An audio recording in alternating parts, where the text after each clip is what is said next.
How would you like to experience the thrill of never being held accountable for your actions? You could crush people like ants without consequence, or tear off their heads or limbs as you please. Believe me, such a life is but one small step away. What point is he trying to make? Freedom? But the freedom to kill? To do evil and get away with it? Why would you offer me that? The creation of a world is the ultimate scientific experiment. I have taken my research to the highest level, where I shall be not just a god, but also a servant to many sacred spirits.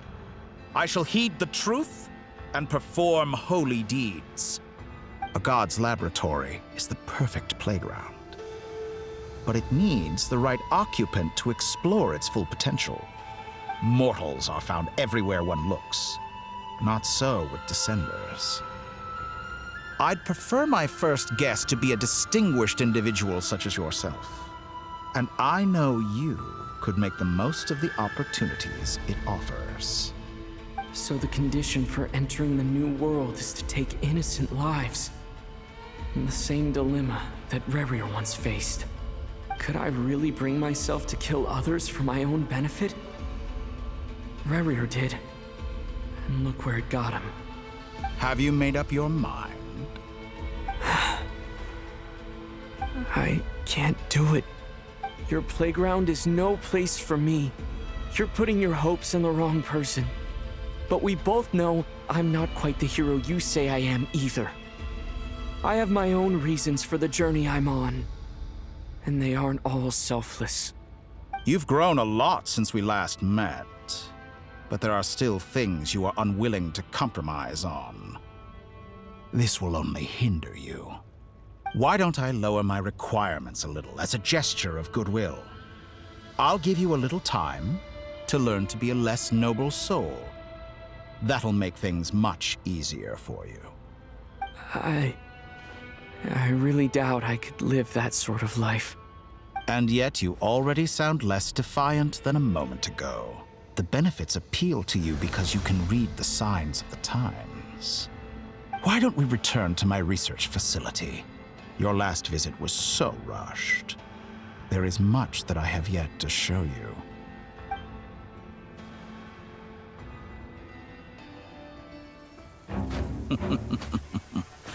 Now to that question, Heroes don't attack from behind. Guess I'm no hero. This is most disappointing.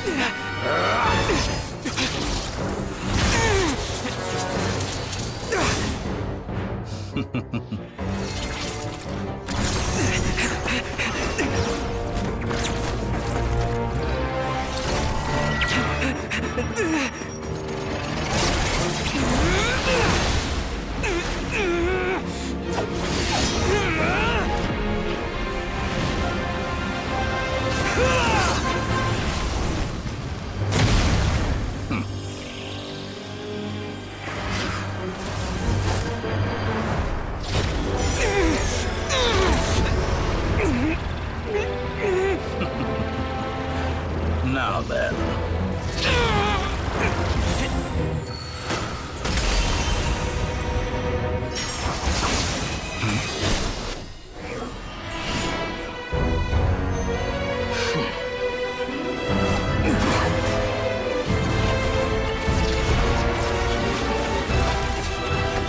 A new face. Interesting.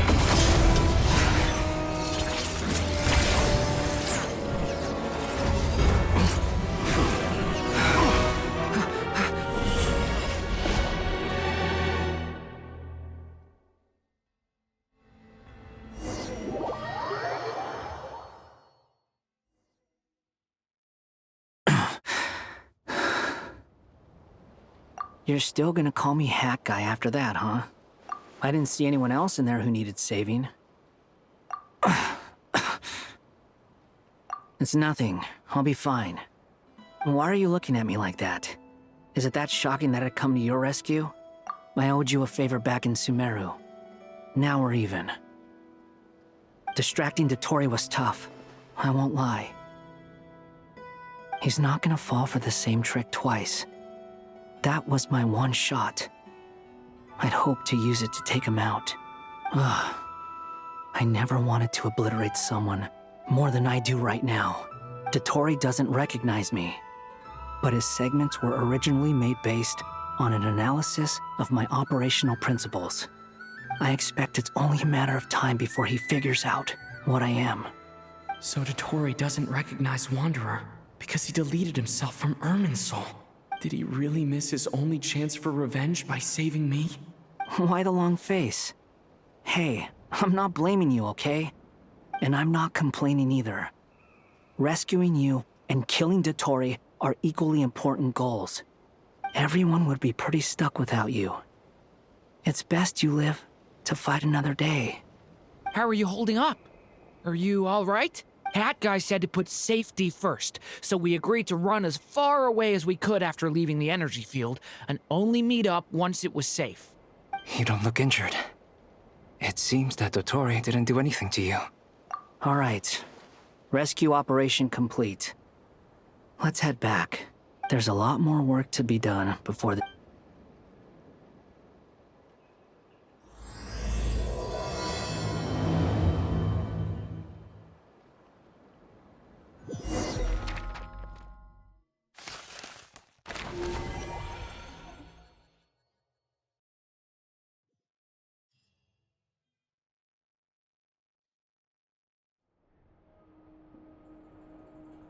Understood. I will bear the Tsaritsa's decree in mind. I don't see what's so awesome about it, though. Does he really think everyone else is as immature as him? I'm not stooping to Tartaglia's level. I thought you might say that. How's your progress? Quite promising, actually. That alchemist Albedo gave me a few ideas. Remember how I asked you to look up some files for me? That stuff on the Nazi-Kreuz Institute. René de Petrichor and Jakob Ingold. Alain Guillotin despised René's theories and methods, but he never managed to come up with better alternatives either. So I adopted some of René's ideas. I thought Alain was like a father to you. He and René were mortal enemies, were they not? And what would you say if Lenny and his friends one day learned something useful from someone you utterly detested? I would applaud them for it. That would mean that they have surpassed me. For all we know, Alain Guillotin might have thought the same thing. Not that it matters, though. He's dead, and I'm alive. So it's my call to make. Once you die, it doesn't matter how great you were in life. Only the living get to decide what happens next. Hey, come on out. They're back. Huh?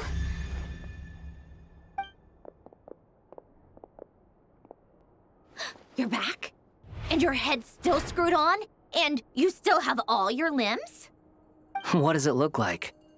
Way to keep your composure, madam.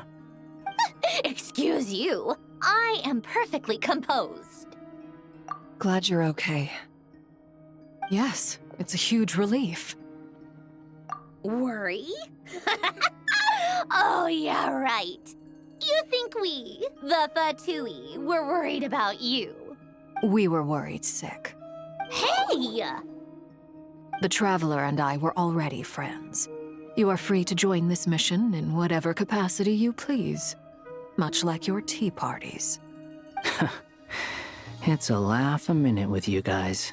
I must say, I was quite surprised when Mr. Albedo told me he would need no additional aid. We discussed this on our way back as well. I am rarely so unequivocal, but in this case, we had full confidence in Hat Guy. He said he knew what he was doing. Albedo and I pretty much had to just wait outside on standby. Meanwhile, Hat Guy broke into the energy field and rescued the Traveler solo. You didn't have to mention that. Well, I'm thoroughly impressed. You are a force to be reckoned with, Hat Guy. Is he back? Is he really back? Traveler! It's really you! Oh, thank goodness! By my You can finally breathe easy, Paimon. It's great to have you back in one piece. Oh, Paimon's been having nightmares the whole time you were gone. Look at them. You know, once you reach my age, there's nothing better than watching a misty-eyed reunion between friends. It's nothing. Same goes when you get to my age, too. I bet Ino and Anefa would be tearing up as well if they were here.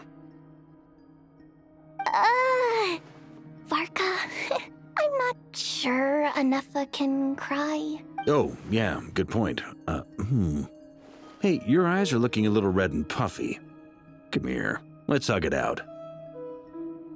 What? Ew, no. No, thank you. You're not my dad, okay? Everyone, I'm sorry for all the trouble I caused you. But the silver lining is, I didn't come away from this ordeal empty-handed. While I was being held captive, I learned a lot about Dotori's current capabilities, and what he plans to do with them.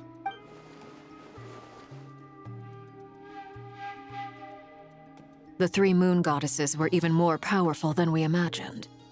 No wonder Dotori believes himself to be equal to the gods, maybe even superior. Utter blasphemy. While everyone was gone, Nefer and I made an interesting discovery. And I believe Miss Sandrone has something to share too. Ma'am, perhaps you could do the honors? Called it. Getting rid of a pesky troublemaker like her is like trying to clean up after a crumbly cake. It always comes back to haunt you. Our next step is to find a way to bring her back. A place where time flows backwards, with no destination in sight. Surely it must have been created for a specific purpose. But I fear the answers are buried deep in Tevat's history, held by great powers beyond our reach. It sounds like she's on a specific path through time, just traveling in the opposite direction to us. The question is, where does that path lead? Or will it keep going to infinity? We considered that question as well. Strictly speaking, time is not infinite. Indeed not. Every road has an end. Nicole! You sure loved quietly sneaking in mid-conversation. I do, in fact. It's something I've always done at our mages' tea parties. Quiet, mysterious, and persuasive. You wonder what lies at the end of her road. Well, just as the world has a beginning and an end, so too does time. And so, the end of the road is the moment that Tevat was born. But where Miss Columbina will end up along this road, that depends on where this particular river of reverse time began. What about the original moons and the moon goddesses? All things do. In the beginning, no moons adorned the sky. It was the Dragon King Nibelung who raised the 3 moons into the heavens, and thus were the moon goddesses born. They were shadows of the planet, born to wield Nibelung's authority and oversee the world on his behalf.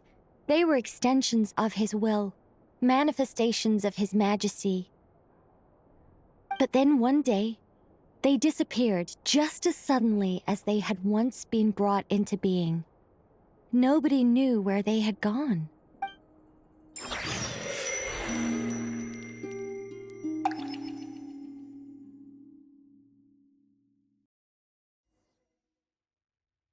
Like I thought.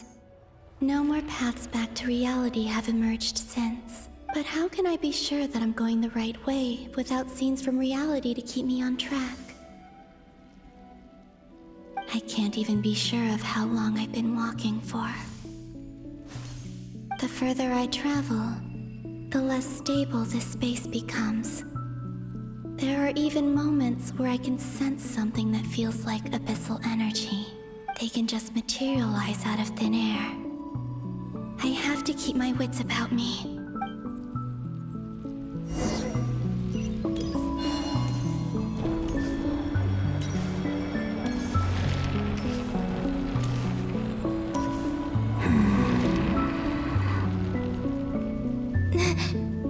Is that the rapier of Solnari?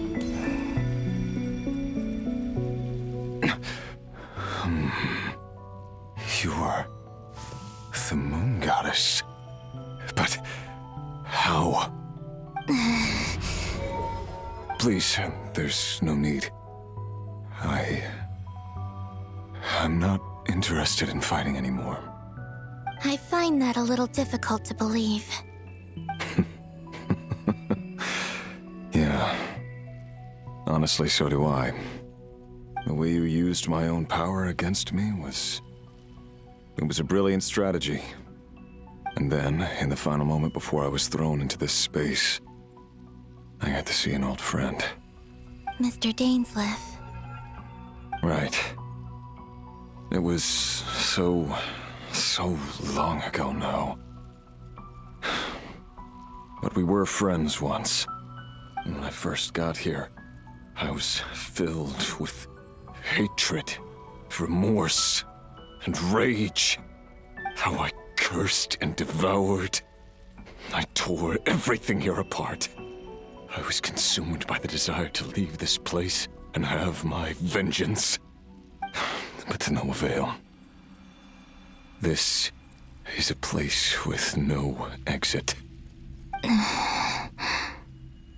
This is the second time I've entered this space. Though I have no memory of the first. I was torn to shreds the moment I entered. But this time I survived. It must be partly because of this new body. And partly because of all the Kuvaki I absorbed in Nodcry. Are you the source of the abyssal power in here? Not all of it. Some is from when I first arrived here and tried to destroy everything. But there was already a degree of abyssal power here before I entered. And like a venomous snake baking in the merciless sun, it tried to slither into my shadow. Tried to? So, you rejected it? Yes. Because after that, the world suddenly became silent for a moment. What do you mean? The voices in my head, they were gone. And then I saw her. Her? Thalindis. My former lover. Never mentioned that she saw a memory of Thalindis leaping into the moon's reflection. More precisely, I saw her afterimage. I'm sure the real her is long gone. She was just an ordinary Conrian. Anyway, why have you come here? Didn't you know it was a dead end? If I hadn't escaped through the moon gate, my friends would have been in far greater danger. Oh, I see. Because of your power. The power of a moon goddess. What? You'd like to know how I know. The one who resurrected me said so. I could hear a deep lust for power in his voice. Do you mean... Dottore? Dottore. So that's what he's called. He'd been collecting fragments of my body for a long time. All so that he could resurrect me at the moment of his choosing. I had no interest in his research. But being as corroded by the abyss as I was, we were aligned as far as hunting the moons and recovering my strength were concerned. So that's why the Wild Hunt suddenly became so active in Nodcry. When I left the Fatui in my weakened state, Dottore must have felt that his time had come. Moon Goddess? Could I ask a favor of you? What? I know this is a lot to ask, especially from someone who tried to kill you. If you refuse, I won't fight it. But this is the only thing I desire now.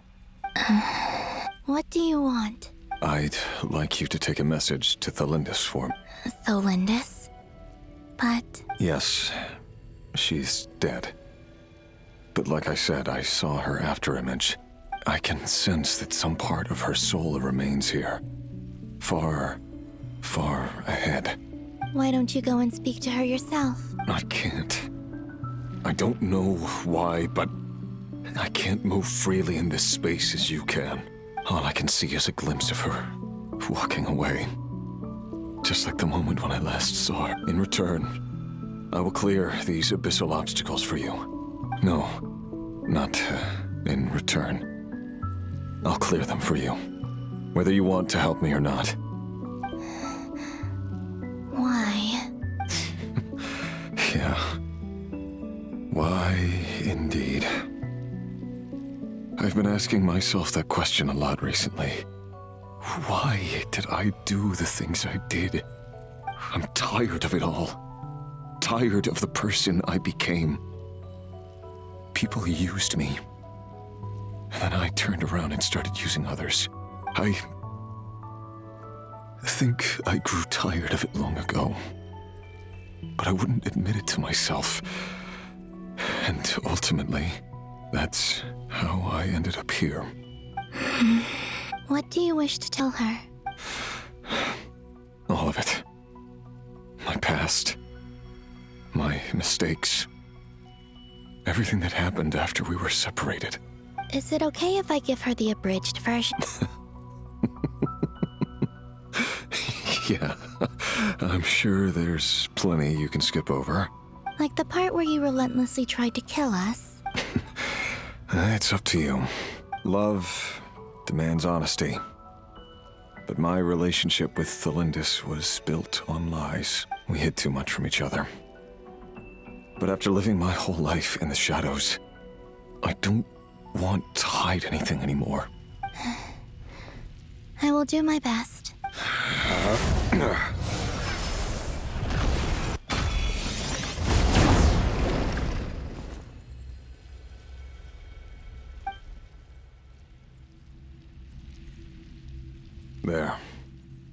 The Abyss will no longer stand in your way. Even though Mr. Dainsleif felt he had to fight you, I think he still regarded you as a friend. Dane? He said that you betrayed him. But he also felt great remorse at never having understood what you were truly going through. Why tell me this? Because if he'd known that someone could take a message to you, I believe that's what he would have said. Thank you. I know this will sound strange coming from me, but don't die, Moon Goddess. I can tell that you're determined to get out of here.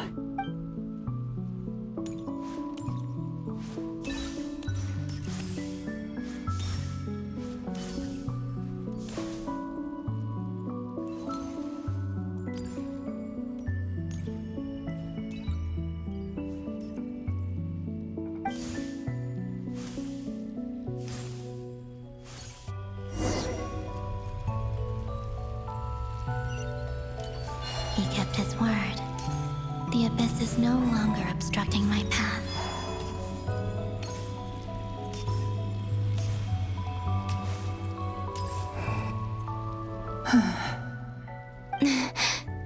Is that Thelindis? She wasn't far off at all. And yet, they can never meet.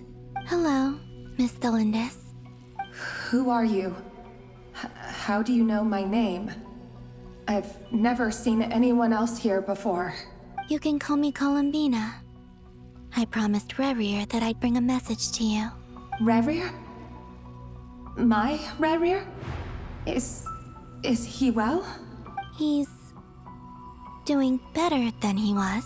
Better than he was, huh? Sounds like he's had a pretty rough time. Others have had a rough time on his account too. In many cases, their time ran out because of him. And I'm not just talking about the children of the Crimson Moon. So, things got worse before they got better. Could you tell me what happened, Miss Columbina? Are you sure you wish to know? Yes. This is my opportunity to learn the truth. No matter how hard it is to hear, I have to know. I admire your courage. However, time is short. I cannot stay here for long.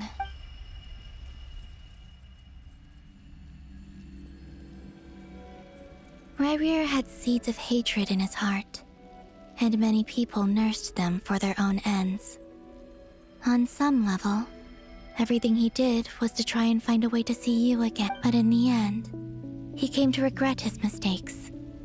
He wanted to apologize for hiding his past from you. Beyond that, He did not say specifically what it was he wished to convey to you, but I'm sure that you've always been on his mind. You are what has kept him going over all these years. I'm sorry, Miss Columbina. This is so upsetting. I'm not sure how to put my feelings into... It's all right. I understand. Well, that's everything from me. So, I guess I'll be... Wait. One moment. Time flows backwards here. The road ahead only leads further and further into the past. I know. I intend to reach the end of that road. Without a moon marrow, without the 3 moons' power, you won't make it far. Wait, unless... Are you one of the moon goddesses? You could say that. I see. I often think to myself, if life is like a train ride, why haven't I reached the terminus? Where am I even going? And it's not just me. It's this whole place. Wherever it is, it seems like it's existed forever. It's such a mystery. I must seem so ridiculous. I can't answer these basic questions, and yet I jumped right in here without hesitating, only to be torn apart the moment I entered by powerful energy currents. Thinking back, I was suddenly overcome with fear and terror in that moment. Perhaps I too became bewitched by the abyss. I may have been the leverage it needed to control Rayrir. I used to be a researcher at the Universitas Magistrorum in Conria, researching the iridescent moon's marrow. Eventually, I came to the conclusion that time in here flows in reverse. Rayrir was one of the Finster King's retainers. With me, he was in an impossible position. I wanted to help him escape his lot in life. I wanted him to be happy, so I thought I'd use this place to return to the past. At the time, I thought I could just go back to the day that the Finster King first found the princess. It was only after meeting the princess that the Finster King started going too far with his research into the abyss. I couldn't kill the Finster King himself, so I had to find another way to save Rayrir. That's why I wanted to go back, to kill the person who had brought new possibilities to our realm. I'm sure it was a futile endeavor, but the abyss probably enhances the basest human desires. So I naively hoped I could change everything. But I was simply too weak, like a speck of dust against the whole universe. Look at me. I didn't even survive the journey here. Not physically, at least. I know I'm never getting out of here. But you're different. You can make it, and I want to help you. I owe you that much. How do you plan to help me? Have you noticed the golden energy that exists here? Based on my past research and my observations since coming here, I believe they carry you forward faster. I can share what I've learned and help you understand the pattern in which this energy appears.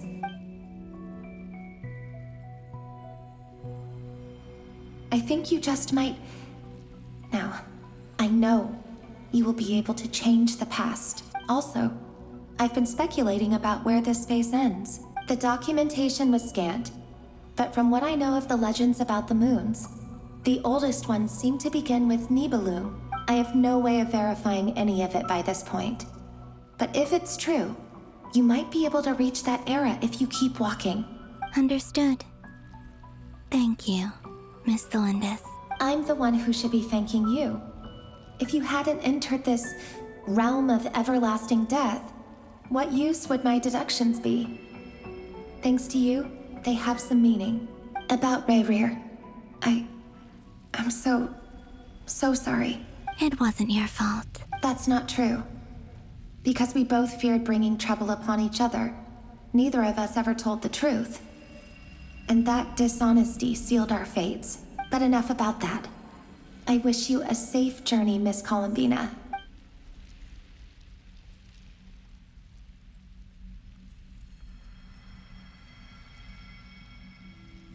and may the outside world never have to experience pain like this again. Rerir, you're there, aren't you? I cannot see you, because you exist in the future. I expect we'll be trapped in this prison of space-time for all eternity. But please, gaze upon the past, and then sit for a while. Let's find a place to sit down together, just like we did when we first met.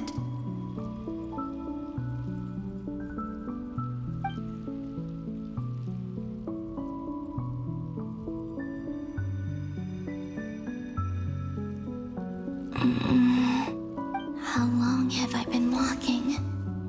How much further till I reach the end? Is there even an end to be found?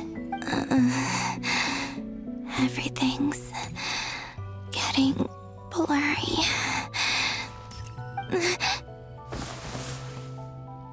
Huh? Are you all right, little sister? Have you come from the distant future?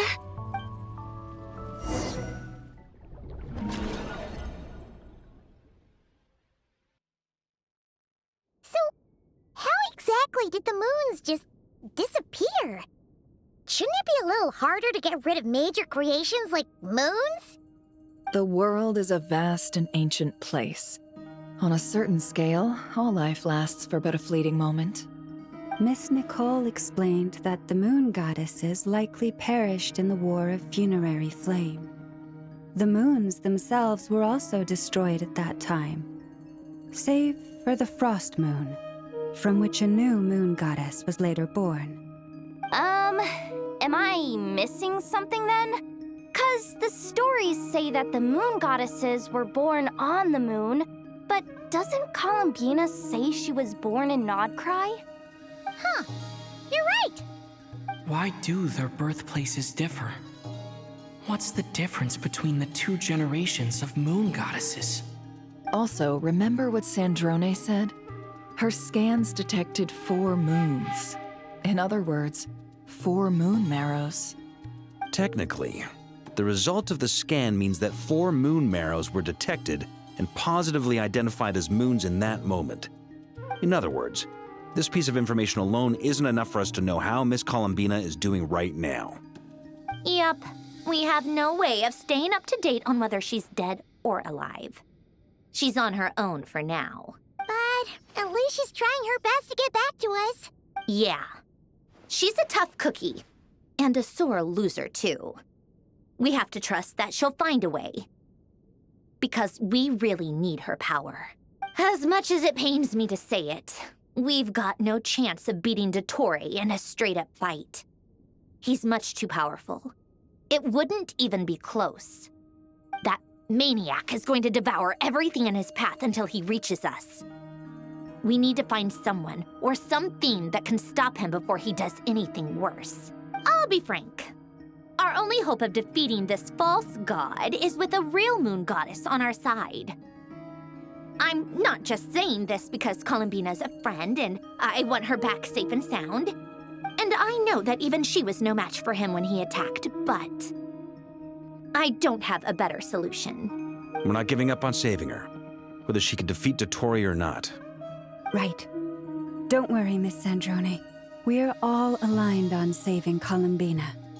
No one's trying to argue that we can only justify saving our friend because it will help save the world. This is about multitasking. We want to save both. So, she's more than just a moon goddess to you guys? Absolutely. Duh! She's part of the gang! And you are too, you know. Yes, I know. You don't need to labor the point. I knew that the moment I came running over with my documents that I was part of the in-group. I mean, if Arlecchino can fit in, I certainly can. Anyway, as for how we get Columbina back, I've been working on it constantly. But I think I'm still lacking certain information about the moon. I'd probably get there if I could continue my calculations, but the problem is, I've run out of computing power. Computing power? You mean, you need more energy? No, The issue isn't energy, it's processing power. There's so much data to get through that the whole process has just ground to a halt. That's a tricky problem. René de Petrichor of the Nazissenkreuz Ordo once foretold the fate of the world. But I don't know how he did it. My guess is that he used the primordial sea's power. However, that won't work for me. His methodology was vastly different from my own. What's worse, they're incompatible. And to top it all off, we can't even leave Nodcry. Ugh, this is so annoying. If I'd known we'd run into a bottleneck like this. Well, no, the design bureau's a bust as well. Curse that Dottore! Couldn't have made this harder for me if he tried. Oh, what do we do then? How about we grab a bite to eat and take a break? Maybe something will come to mind after... You don't get it, do you? I'm trying to calculate the fate of an entire world here. And I need accurate results, not big prophecies. Where the heck am I gonna find the computing power for that? Ahem. Anyway, time to shelve the discussion on technical difficulties. Being a killjoy isn't very ladylike, after all. Either way, we've done what we can. Rest well, everyone. Remember to let us know if anything new comes up. Hat guy?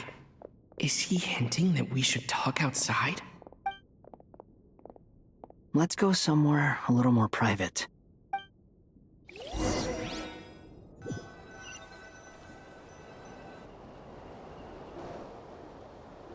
You know that Dory went back to Sumeru, right?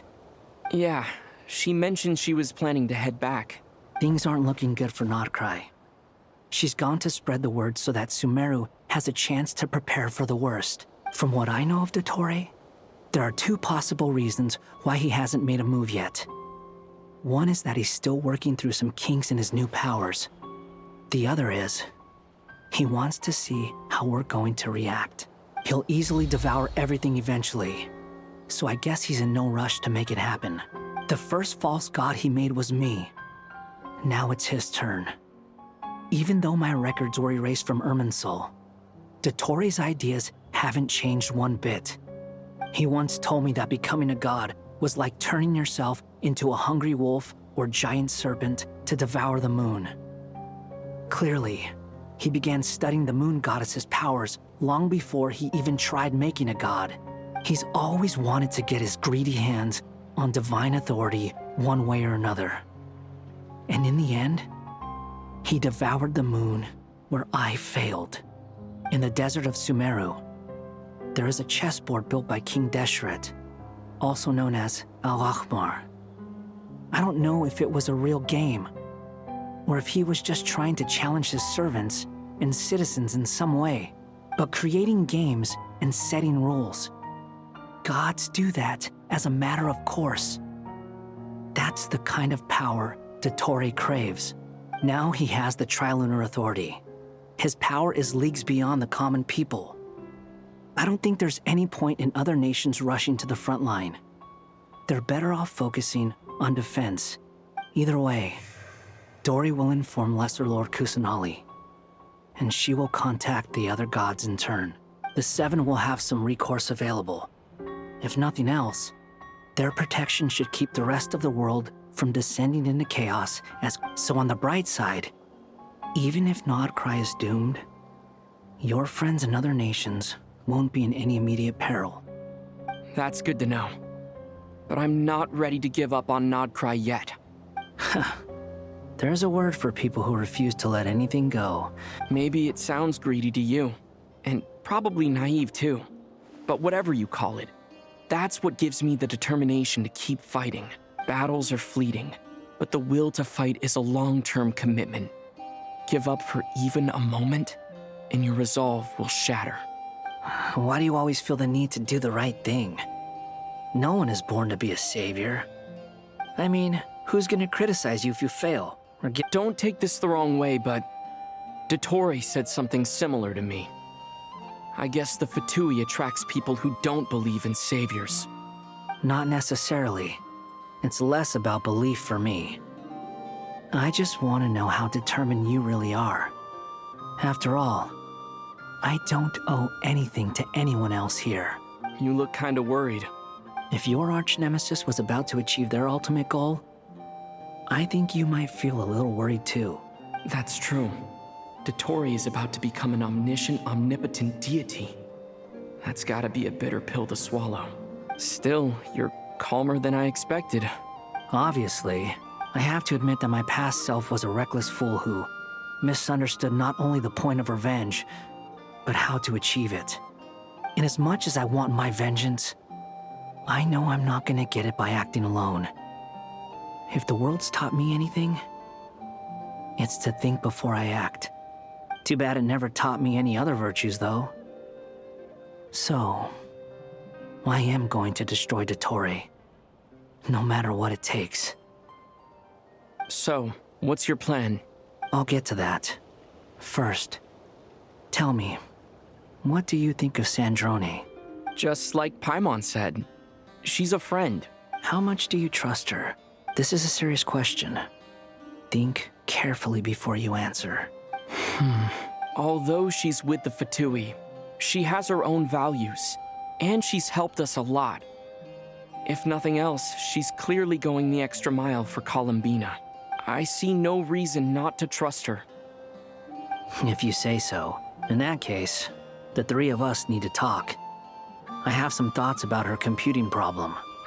It can be solved, but it will come with a cost. How much? If I can afford it, I'll cover it.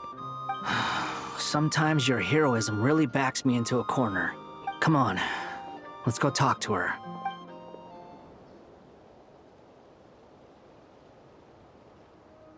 Miss Androne, Traveler. Hey there. Paimon's here too! She was just helping them sort through their things. How did your chat go? That was fast. The call only just ended. Well, you said it was urgent, so we got here as quickly as we could. Albedo, I have some alchemy questions for you. I see. Looks like my knowledge proved useful after all.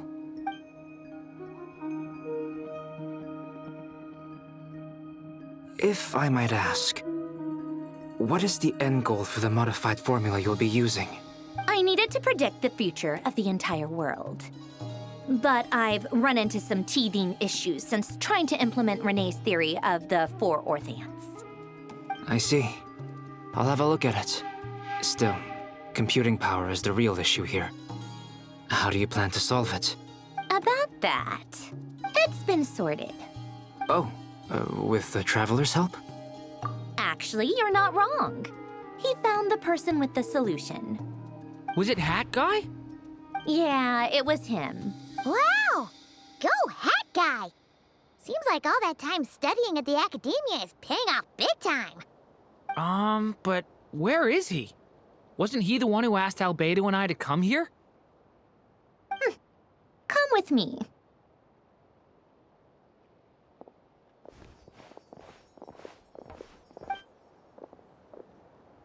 Hat Guy? What's happened to him? Hat Guy! Can you hear us? No response. I guess he's in hibernation. Hat Guy mentioned that he was a puppet. It seems that his functions are currently shut down. I presume this has something to do with the solution to your computing problem. That's right. He and the Traveler came to see me. Wait, what? You have a solution? Would you calm down? Why do you always react so hysterically to everything? Excuse me? How would you know? You shouldn't be so quick to judge complete strangers. It's very bad manners.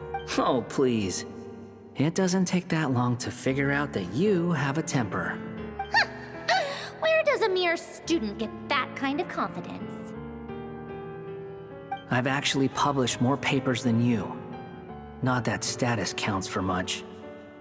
Even Paimon's applied for academia admission. Huh? Are you serious? See? This is why I can't be bothered to explain myself. she recognizes no one's skills but her own. Okay, fine. I'll hear you out. So, tell me, how do you propose to solve my computing power problem? This world itself is constantly processing all kinds of information. If it's the world's future you're trying to calculate, you need a processing device that's designed to cope with that volume. Easier said than done. Only Irminsul can handle that kind of... Wait, is that what you're suggesting? But surely we can't just plug my formula directly into the ley lines. You should be able to tell that I'm not human, right? Yeah, I noticed.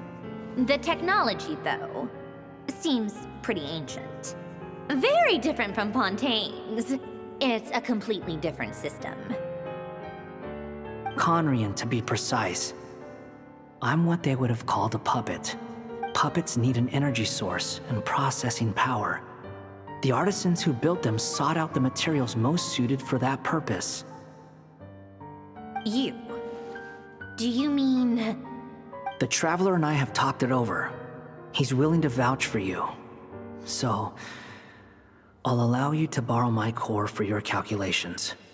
It was built using wood from a silver white tree, which makes it a small part of Irminsul. Conrian technology and Irminsul wood. Who in the world could have built you? Are you sure about this? A puppet without its core will cease functioning completely. And if it's left in that state for too long, it might not recover. You could die if you do this. You do realize that, don't... I can put 2 and 2 together, yes. I won't lie to you. This has never been done before. I cannot guarantee your safety. Doesn't matter. I'm prepared for the worst. Did you two actually talk this through? Is he... Are we really considering this? Yes, we discussed it. The bottom line is, he trusts me, and I trust you. Let's give it a shot, shall we? Honestly, I have no clue where this kid even came from. But for whatever reason, he lent me his core to use in my formula. I'm very close to finishing my calculations now, and the core is currently in use. So I'm sorry, but I can only show you a sketch right now. This is what the core looks like. A silver white branch. It certainly matches the legends told about Irminsul. Is Hat Guy gonna be okay? He's not gonna die, right? In theory, he should be fine. As long as we put his core back in time. Beyond that, all I can say is that I'll try my best to avoid risk and make sure the core doesn't sustain any damage. I think I know why you called us here now. Someone needs to watch over his body and make sure it's protected until the process completes. Correct. He said that the only ones he trusts here are you two, and the Traveler. And the Traveler will have other work to do. He will have our undivided attention. Aww, Hat Guy. On a more positive note, things are progressing steadily on my end. I'll call everyone in for a meeting once the results are out.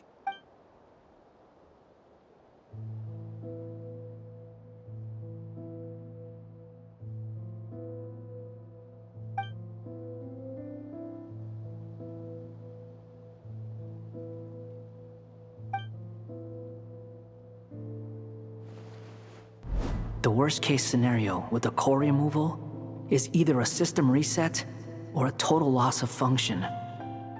But I'm not afraid. A quiet death should have been my fate long ago. A core is completely different from a heart.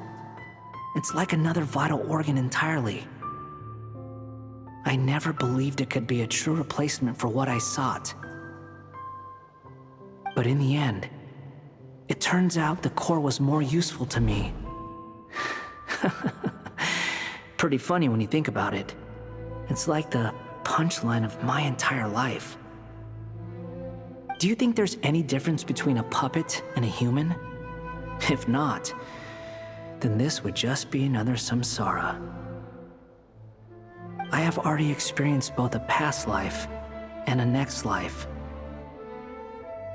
Part of me wonders whether I'm only capable of making this decision because I've become a real human. What's with that expression? Isn't this a good thing? Sandrone will succeed, won't she? She will. We all have to persevere until this is over. That's right. And I'll protect you all until the moment of victory arrives.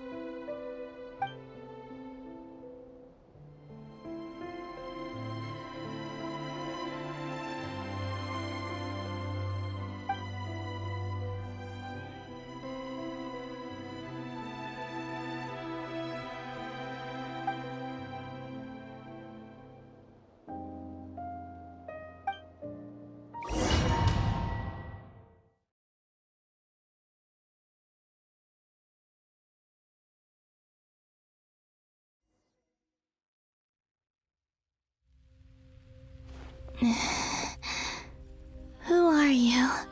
Call me Sonnet. You have the same power as Canon. Sonnet. So, you're the goddess of the iridescent moon? Oh, goodness! You recognize me? Well then, what's your name? Columbina. Columbina Hyposelenia. Hyposelenia? What a lovely name. Did you choose it yourself? It was a joint effort between me and my friends. Friends? You mean your friends in the heavens? Huh? Oh, sorry. You must be exhausted. I apologize. Hang in there. Let me introduce you to my older sisters. Do you mean the other two moon goddesses? Arya and Canon? Wow, you sure know a lot. Hey, does that mean that our story goes on into the future? Oh, I guess that wasn't the best question to ask. It's all right. We were prepared for that possibility. You could say we were too prepared. I can't even remember how long my sisters and I have been here by this point. When did you get here? How long has it been? I can't say for sure, but it feels like it's been forever. I see. Are you feeling all right? You look a little unwell. I can hold out a while longer.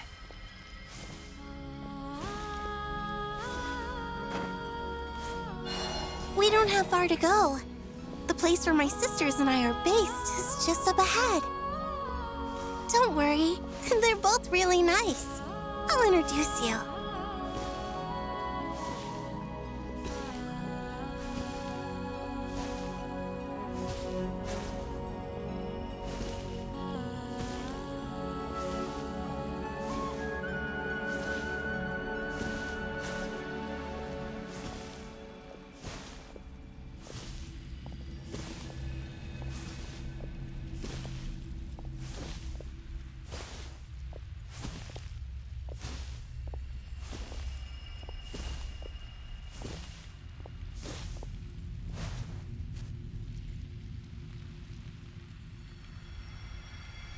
Sisters! I'm back! And look who I've brought with me!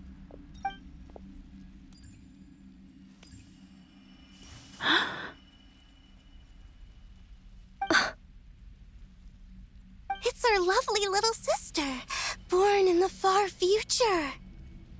The pleasure is all mine.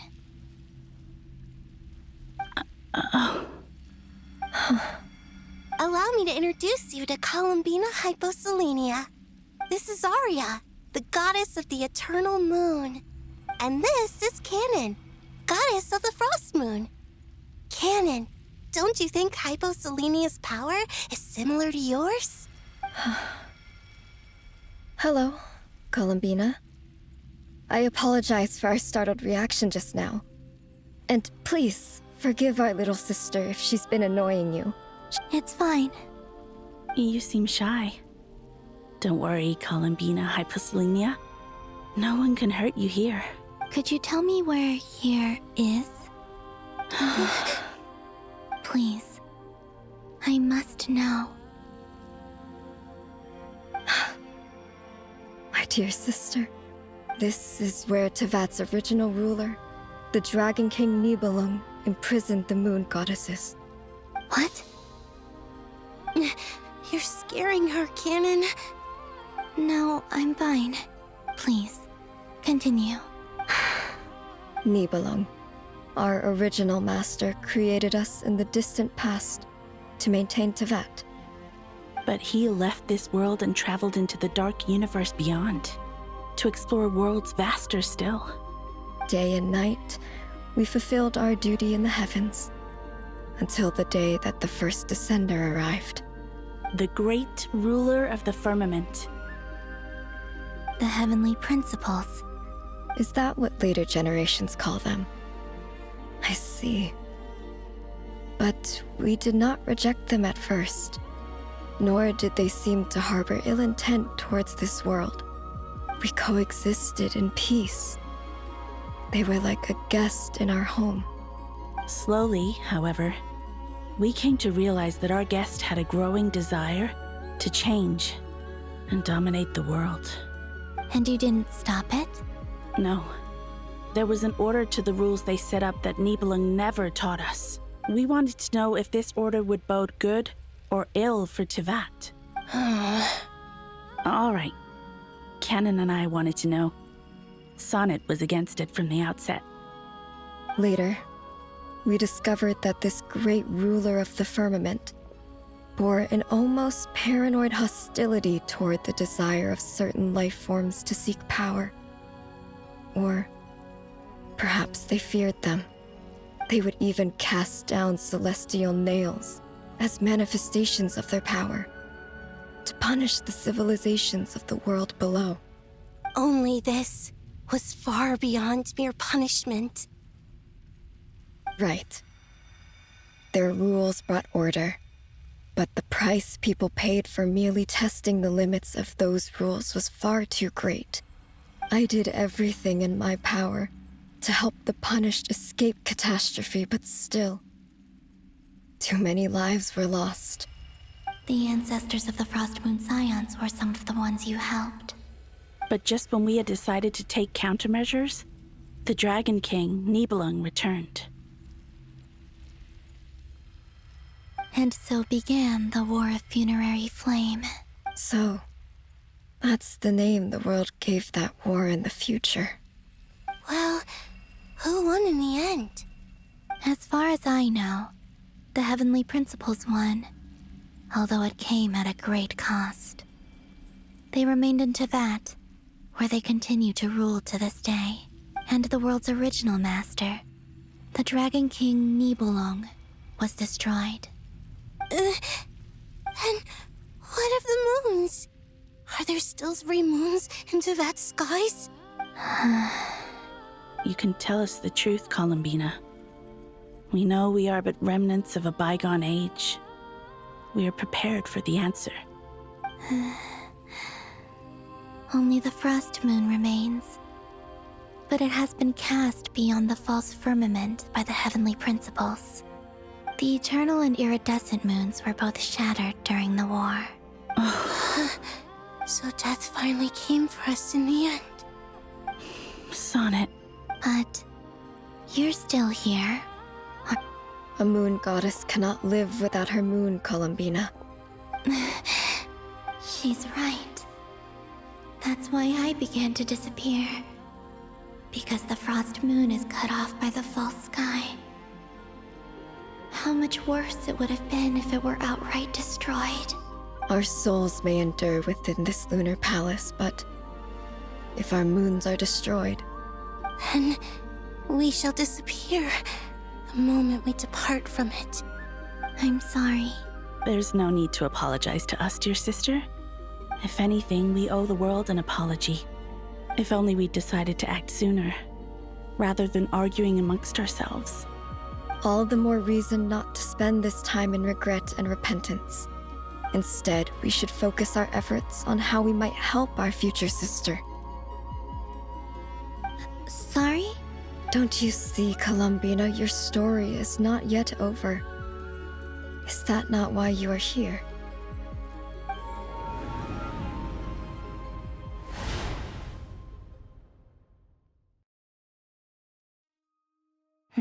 It's done. Initiate numerological array. Continue running primary process. Calculate the world's fate through extrapolation. And identify nodes of potential change. Secondary process, scan for moons. Still 4. The number of moon marrows hasn't changed. Wait, let me think. Is it possible that there's something I've been misunderstanding about the moons all along? Variables. Variables in the world. I know where potential variables within the world come from. So what about the moons? Are there any variables there? Like their life or death, for instance. What if being alive or dead makes no difference to a moon?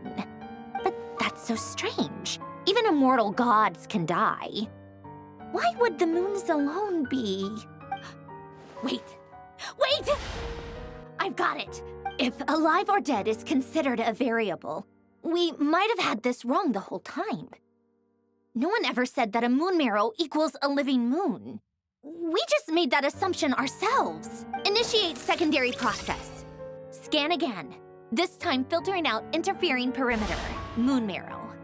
I don't care if they're natural or artificial. Get them out of my search results! Why? It says 3 moons still exist in Teyvat, even after excluding the moon marrows. But we know for a fact that 2 of them are dead. Redo the scan. Narrow the results to living moons and real moons. No, scrap that. Narrow it down to moons that have lunar authority and remain alive. Why? Why is it still 3? What is this, Columbina? Has the world lied to us? Or are you the one pulling the wool over our eyes?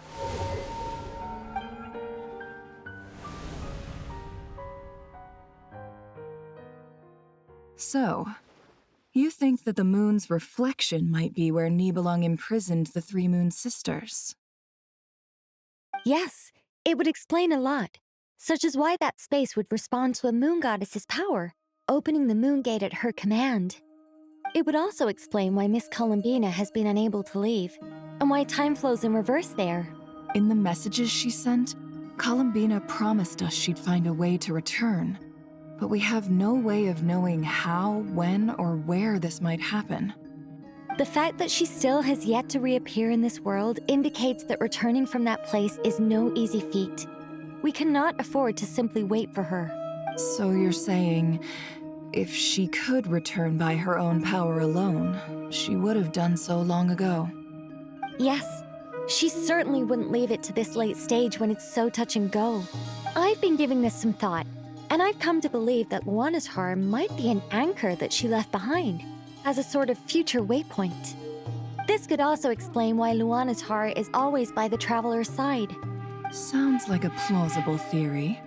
If that's the case, there must be some criteria we need to fulfill to allow Columbina to return to the present. The question is, what could they be? Hello? Listen up! This is extremely important!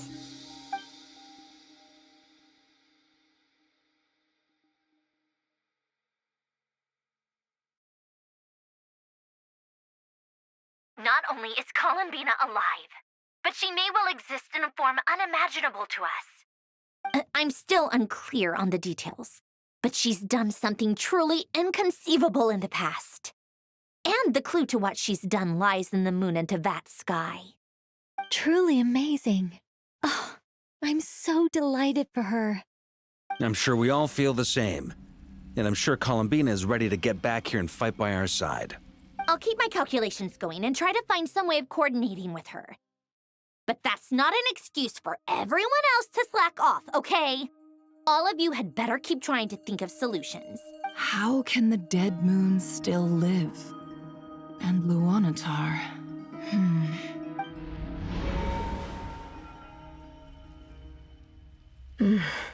It's hard to believe that's what will happen in the distant future.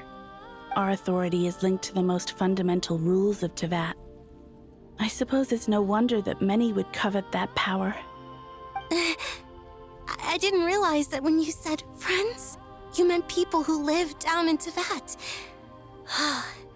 That's so lovely. I always wanted to go down there and have some fun. Have you ever tried leaving this prison? Of course. Between us, we've tried everything. But no matter where we go, this space will eventually bring us back here. It's like the center of a whirlpool. Everything ultimately converges here, at the moment when Nibelung imprisoned us. In that case, have you tried using any of those pathways that connect this space to the real world? Sorry? What are those? They're passages through which you can make small-scale changes to reality by using Kuvaki. Or am I the only one who can use those passages? Because part of my soul remains in reality. Kuvaki. What is that? You don't know? It's a unique kind of elemental energy found only in Nodcry, the land from which the moons arose. Oh. Well, it's true that the moons first rose up from the part of Teyvat you say is called Nodcry. But there is no difference in the elemental energy between there and anywhere else. What? Could you show us some of this Kuvaki hyposelenia? Maybe if we see it, it'll make more sense. Okay.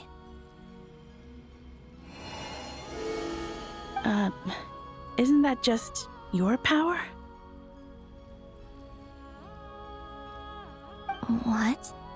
But it's everywhere in Nodcry. In the air, in the land. Even the creatures who live there have adapted to its influence. How curious.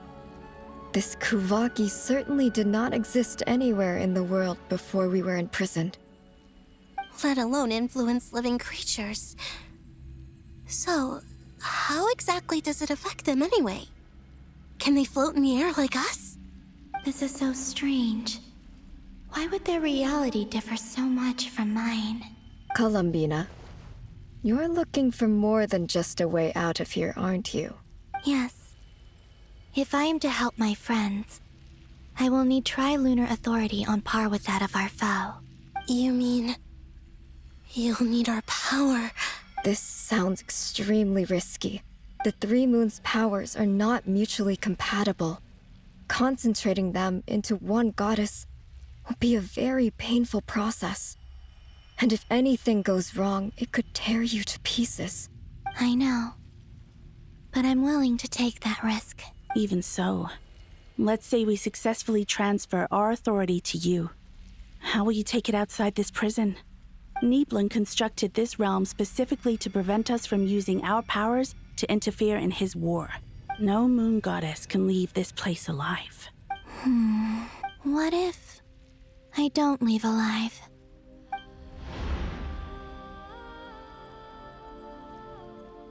Where do we even start? How are we supposed to figure out what we're meant to do to help Columbina?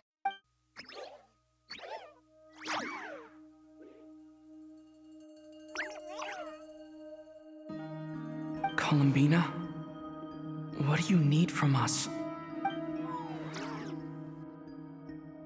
If she really got to the beginning of time in there, how do you think she'd leave us a message? You don't think she'd write it down on a stone tablet somewhere in the hopes that we'd find it, do you? Seems unlikely.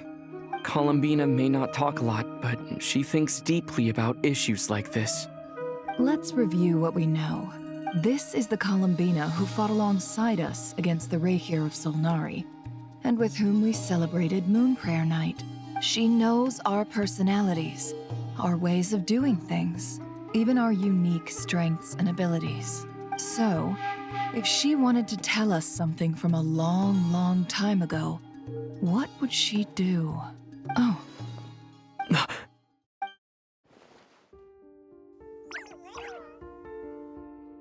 Traveler, you once said that those golden ripples also appeared when Luanatar was born. What if Columbina left Luanatar here, not just as an anchor to the real world, but for some other purpose? If she is part of Columbina, and Columbina knows that I can see past events through her...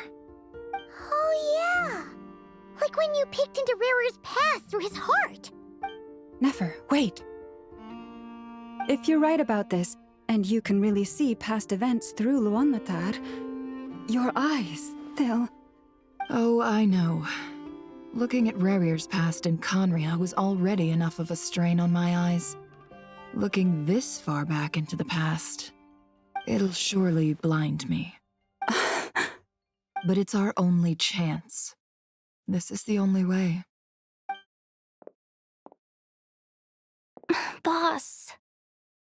We spoke about this once, a long time ago. Do you remember what I said, Yehoda? The day I lose my sight, the Curatorium of Secrets will be yours to run. But... What's wrong? I'd be overjoyed if I were you. This day's come a lot earlier than either of us expected. I need to know you'll honor our agreement, Yehoda. Yes, Boss Neff. Are you sure you don't want some time to think this through? What is there to think through? I should have gone blind after our battle with Rerir. Frankly, it's almost criminal that I got away with it for this long. Then at least let me take some precautions on your behalf. And if you really do lose your sight, I'll visit your office every day and make sure you're well looked after. Oh, please, anything but that. I was actually ready to go through with this. Are you trying to scare me into backing out? As if I could ever scare you. I'll assume you're just joking to calm your nerves. All right, enough chit-chat. Let's do this.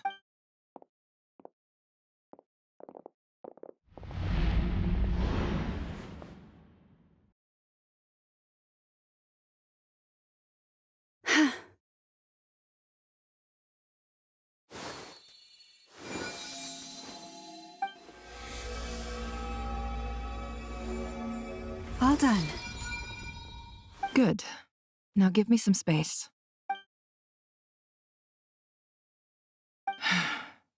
Come on then, little one. Show me what happened in the past.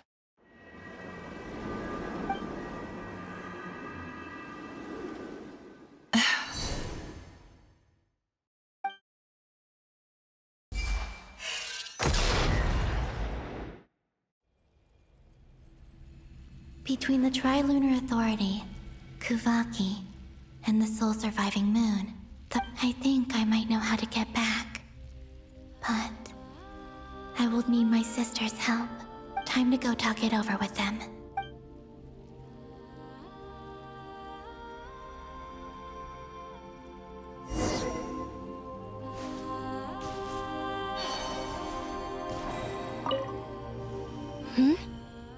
Have you decided what to do? I hope it's not too dangerous. You really scared me when you said that thing about not leaving here alive. Come on, let's go find the other two.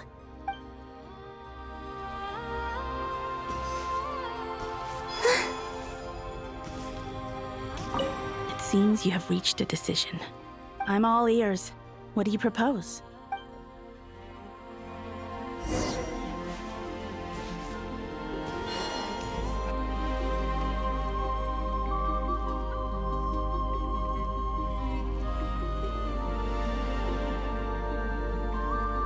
Have you figured it out, Columbina? Tell us, how do you plan to leave this place? I intend to die here, in this moment, and then be reborn in the future with the help of my friends. What? What are you saying? How can the dead be reborn? And how will you inform these future friends of your plans? You can't exactly leave oracles. Nothing can escape this place. Not a single ray of moonlight. And even if you found a way, what if they never find the message you left for them? You'll... No, that won't happen.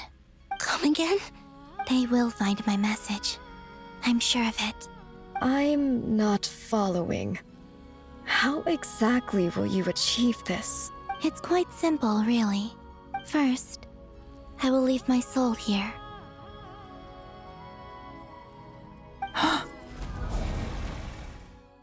I see it. Your soul? You mean you're a divinity? Yes. I once left a portion of my soul in the future. One so small that this prison barely noticed anything. In this very moment, she can resonate with my soul across time. When the time comes, I believe that she can serve as an anchor to pull my soul from here back to the future reality. Just as gravity connects the world to the moon. Exactly. In the future, where I came from, the moon has been cast beyond the false sky, but I can still feel that it is there. In a similar way, I can feel a connection to the soul fragment I left behind even now. My friends can use it to detect my presence. But how do you just leave your soul here? On my way here, I met an ordinary mortal who entered this place long before I did. Her body is long gone, but her soul remains. And before that, I encountered an old enemy whose entire soul survives here intact, while the power that once corrupted his body has faded away. So, perhaps this space is specifically designed to imprison divinity and authority, but not the physical body. Still, even if your body can escape, would it not just be a lifeless husk without the soul inside? Wait, is that what you meant when you said you wouldn't leave alive? Yes. I shall turn my body into moonlight and pour it over Nodcry. That power shall protect the land and quietly blend into it, awaiting my soul's return in the future. However, I cannot do this on my strength alone. I would need your help to do this, so I'm humbly asking for your assistance. Oh, dear sister, you need not be so formal. As I said before, we are but remnants of a bygone age. You, on the other hand, were born alone in that distant future, and you have walked a long and lonesome road since then.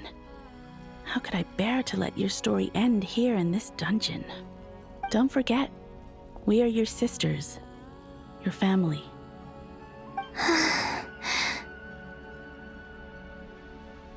Arya's right. Actually, I've always wanted a little sister. Can you imagine how it's been for me? Getting nagged by two older sisters all the time. Now, I finally get to be the big sis. And not just that, but I get to help you return to your world, too. How could I say no to that? Sonnet. Canon? I'm sorry. I know this is a bold request. The Frost Moon is rightfully yours, and it remains intact. Oh, no, please, don't misunderstand me, Columbina. I was just thinking back on the years that the three of us once spent together. You cannot imagine how happy I am to hear of the future world you describe. The Frost Moon Scions, your lovely, kindly friends. For the three of us, whose purpose in life was to maintain the peace in Teyvat, it is a great relief to know that the people of this world live in such an abundant future. If your plan can save them and save Nodcry, I will gladly give you all that I can. Besides, the three of us have been together since the day we were born. I could never abandon them to live on alone without them. canon. Still, I do have one question I would like to ask you before we proceed. Certainly. What is it? Why do you cover your eyes?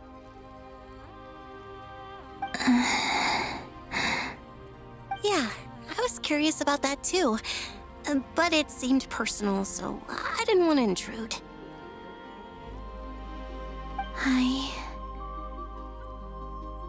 There was a time when I refused to look upon the world.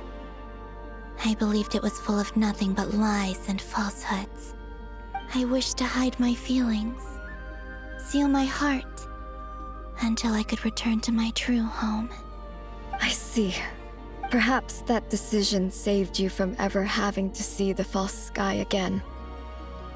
But at the same time, you likely missed out on many true and precious things, like the smiles on your friends' faces. Promise me this, Columbina. When you return to the future, open your eyes, take a look at the world around you, and see your friends. I'm sure that you know this already, given that you long to return. But that is your true home. Give me your hand, Columbina. Aria, Sonnet, you too. Okay. All right.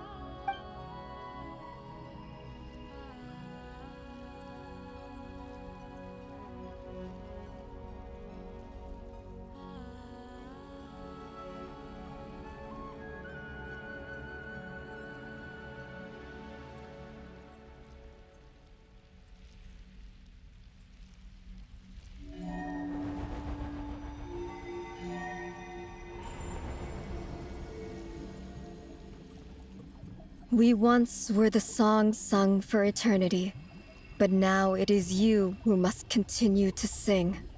We once were the tides in the great river of time, but now we subside, and you arise. We were the messengers of madness and inspiration. But now, the lies have faded, and your truth must endure. We are souls awaiting the sun. You must return to be with those who smile when they see your face.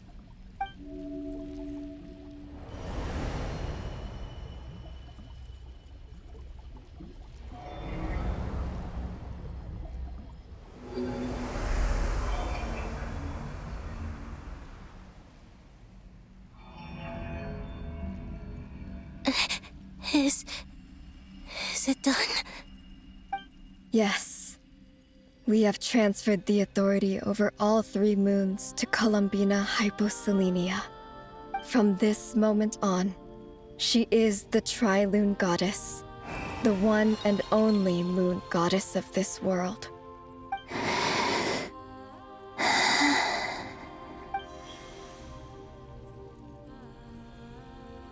Thank you. Thank you, my sisters. Now go, and do what you believe is right, Columbina Hyposelenia. Be aware that we cannot grant you the power of the 3 moons beyond these prison walls. The conflict that arose over their remains following our disappearance will still take place. I understand. Sisters, oh, my body. It feels... Now that we have given up our power and authority, our bodies are merely mortal shells. This prison is dissolving them as we... It's okay, Sonnet. The end must come for every god, just as it does for every human. That's all this is. The final destination of our lives. Canon and I will be by your side the whole way. We have one final request, Columbina. Could you use the 3 moons' power to send us back into the real world? Now that we have lost our powers, I doubt this space will seek to hold us further. It's just... we would like to spend our final moments together in the only place we ever called home. Of course. Gladly. Sonnet. Yes? Don't... I wish I could tell her not to give in to the abyss. Not to be afraid. But is this really what I should say at this moment? Don't forget. I'm so glad to have a big sister like you. No, Hypo. Thank you. I'm okay. I'm not afraid. As long as my sisters are with me, I won't be afraid. It looks like this is goodbye, sisters. Goodbye, Columbina. Take care of this world in our stead. I will.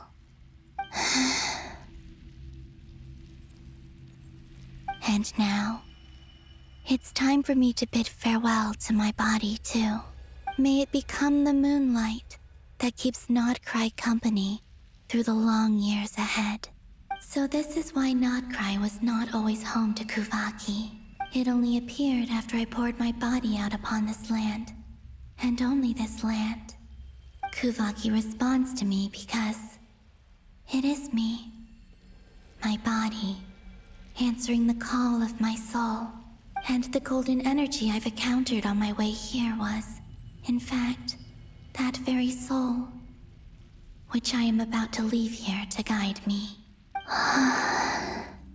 O power Trilune, eternal moonlight. I, Columbina Hyposelenia, lay aside my body. Let it be cast into the dark night to illuminate the future. May it be a companion to all who dwell beneath the moon.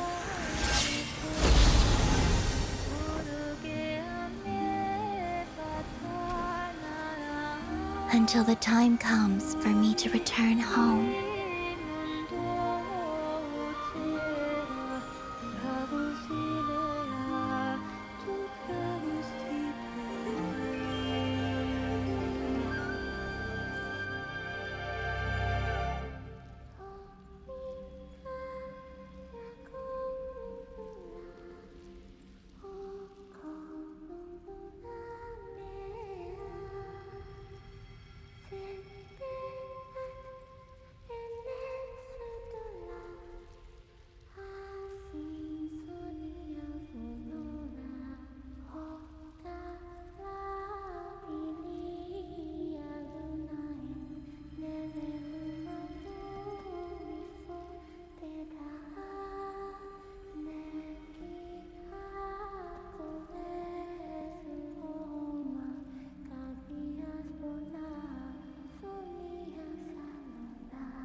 That was crazy!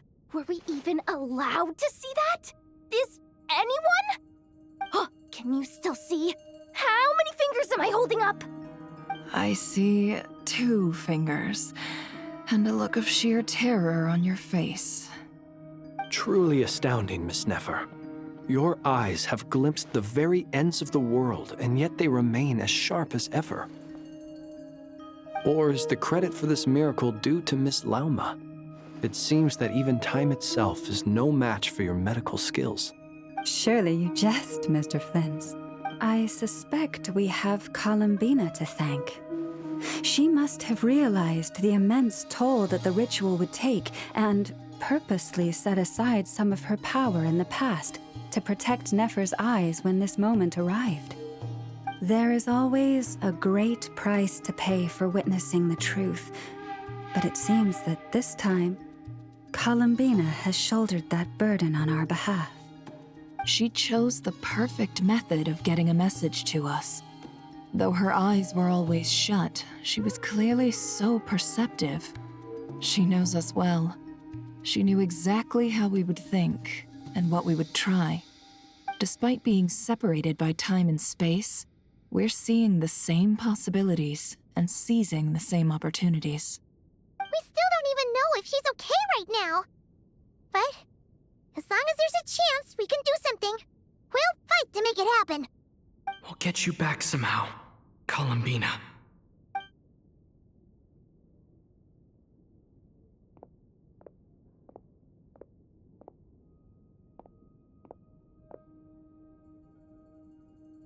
Well, based on the information we now have, let's figure out our next moves. Thanks to these gentlemen, we have a much clearer picture of the situation with Dottore. The civilian population has been moved to safety, so we no longer need to hold back. Miss Androne, how are the calculations going? So far, so good. I'll keep seeing how far I can push the system, though. Can't have Hat Man being powered down for nothing. There's still a long road ahead. Where should we begin?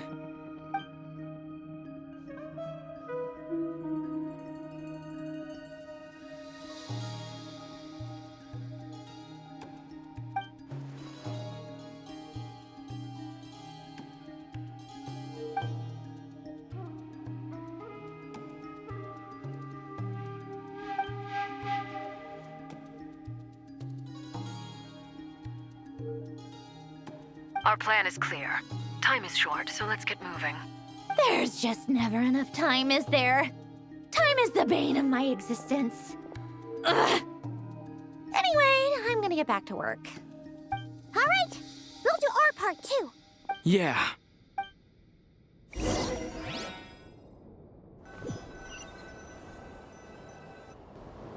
Albedo's theory says that elemental energy can dilute the light realm's power. But I'm no expert in building elemental defenses. Sounds like something out of the advanced elemental theory section of the library. Whew. You seem quite troubled. Well, yeah. I mean, who doesn't get a little flustered when they're completely out of their depth? You were the very picture of confidence back when you approached the Hexen Circle. I could have been faking it through that whole meeting for all you know. Who's to say I'm not just a ball of nerves in a charming and gregarious package? Oh gosh, really? I'm so sorry, I had no idea. Well, you're all the braver for it. Still, I was much more in my comfort zone than I am here. At least in Mondstadt, you can cry for help from a cliff top and actually stand a chance of summoning Barbados himself. Things have never looked bleaker than they do now. If we don't pull this off, Tevat's doomed, isn't it? Oh, you think so? Actually, yes. Yes, it probably is. It's a shame. Don't put too much pressure on yourself. Tevat has faced annihilation many times in the past, but it also gave us you, didn't it? Hey, don't give me that. It's not like I'm anyone special. I disagree. Every human born in this world is special. We angels have always believed that. In that case, this humble human being has a big favor to ask of you. I thought you might say that. I'm sure Alice, in her great wisdom, sent you here precisely to help us in this difficult time, yes? Well, that has less to do with her wisdom and more to do with my power. Of course, of course. Well, the thing is, these elemental defenses we're about to build, I don't think it's a question of if they'll fail, but when. Durin's findings from his patrols make it clear that Dottore is constantly expanding his territory. First it was his lab, then the design bureau, and now this. It's not realistic to completely stop him encroaching on the rest of Nagrai. Rather, our goal should be to stall him for as long as possible. If Miss Sandroni's calculations are correct, well, they're the closest thing to certainty we have in this situation, so let's assume they are. Anyway, her calculations suggest that our best hope for victory lies in Miss Columbina's return. It's up to us to slow Dottore's advance and buy time for her to make a return. Are you asking me to help you with building the defenses? No. I'd like you to prepare for what comes next. When he eventually reaches us, we will have to fight him. You were an angel once and a mage now. I'm asking you to lend us your protection. Oh, can I take it that you're triggering the terms you fought for during our three-way talks? Well, technically those terms were about protecting Mondstadt. But if you're happy to agree to the change in location, then yes, let's do that. You're cashing in on this much sooner than I'd imagined. Well, yeah. The way things are going, I might not get another chance. Very well. The mages have heard the knight's plea, and we will respond. To tell the truth, Alice and I had already discussed how we might help you all, so I didn't come empty-handed. I always like to be prepared. This is... wow. Yeah. This is great. Seriously, thank you. It's been many long years since I had a chance to dazzle humanity with a little divine intervention. To humbly serve as a reliable and responsible guide. Anyway, Knight of Boreas, please accept this gift in recognition of your great virtue. Go now. May the angel's blessing deliver you safely to your destination.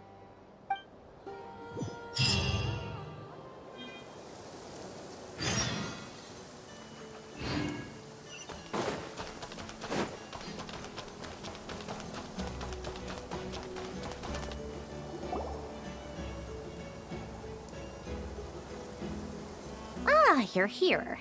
Sandrone! How are things going? Glad you asked. You two are about to become the first people to lay eyes upon my masterpiece. Or should that be the first person and the first, specter? Hey! Whatever. Come, feast your eyes on this. Wow! We've never seen something like this before. This meter displays the progress of my formula. Currently, it's still making the most important connections. Once it's finished running, I'll deliver it right to your side. And then, we can finally bring Columbina back. What do you mean, deliver it? Can't you just tell us over the Dodo communication device?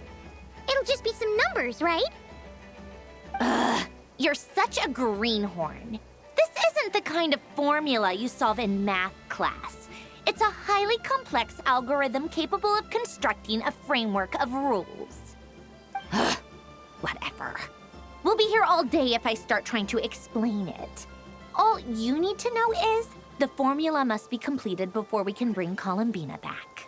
I'll share the data with you. Nicole's agreed to let me use her information channel, so we just need to use the Dodo communication device like so. And... there. Now you can check in on my progress. Wow! Look at that! You're amazing, Sandrone.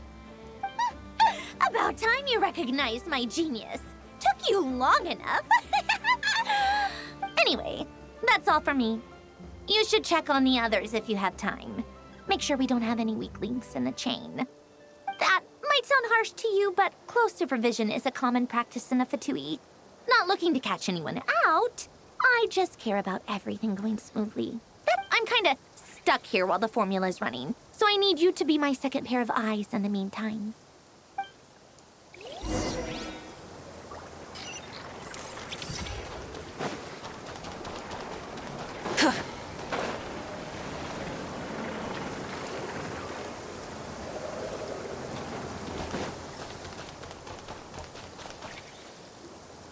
Thankfully, Miss Nicole has come to our aid.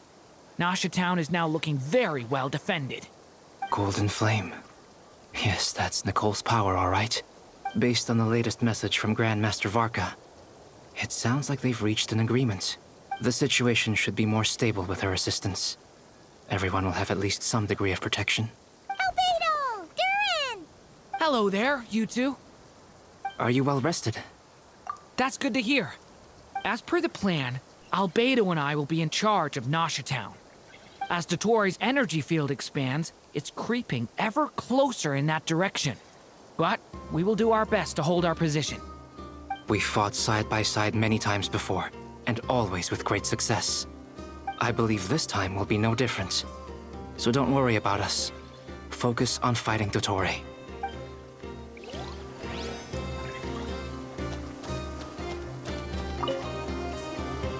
Traveler, Paimon, a pleasure to see you both. Friends! How's everything coming along? Fairly well, if I do say so myself. Personally, I am ready to confront Dottore head-on. Ooh, you sound much more serious than usual. To be honest, I am not usually fond of exercising my full strength. For one thing, it's hardly conducive to maintaining a low profile. Besides, I believe one should have the right to choose when to show their hand.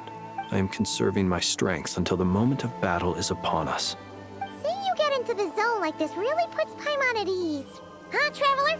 I consider it an honor to have your trust. Rest well. I look forward to seeing you both in your element during the battle.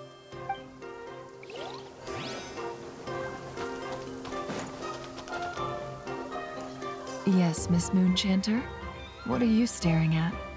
You always address me in the strangest ways. Lady Moonchanter 1 minute, Miss Moonchanter the next. Yes, and? Are either of those incorrect?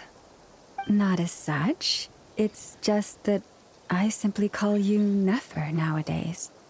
Uh-huh. That's my name. What's your point? The point is I don't add any honorifics or titles. Meaning what? That maybe we're on friendlier terms now than we used to be. Is that how you see it?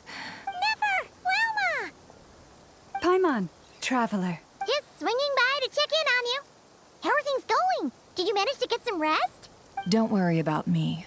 I won't slow us down. And I give my all to ensure our victory. Ah, yes. Allow me to give you two a quick checkup. All done. You're both in good shape. You're welcome. You'll have your work cut out for you in this battle against Dottore, so make sure to get some rest in first. Paimon will keep an eye on him. Don't... I'm glad to hear it. Take good care of yourself, too, Paimon. Sure thing.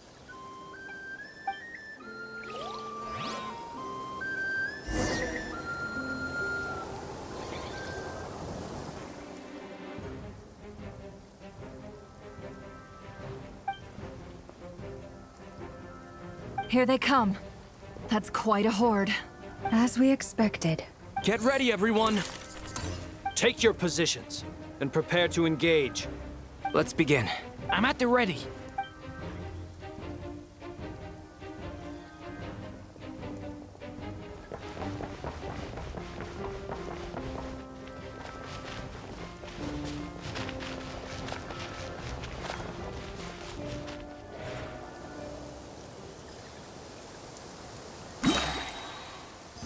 What a waste of time! Change of plan. Bombs away! Close your eyes. To dust. Fear the dark. Water jet!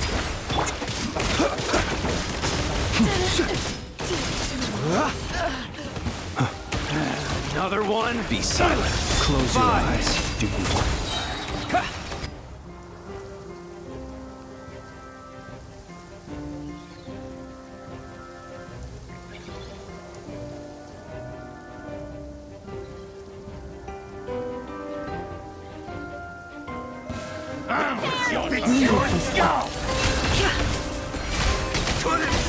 These creatures cannot stand against us.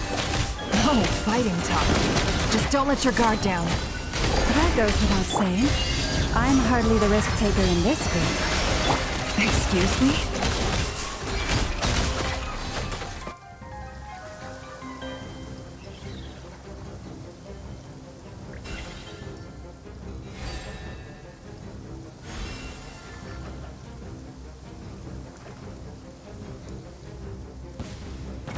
Moments of birth.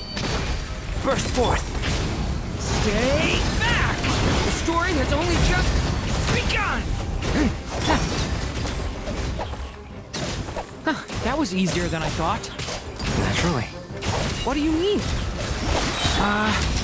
Is it because as created beings go,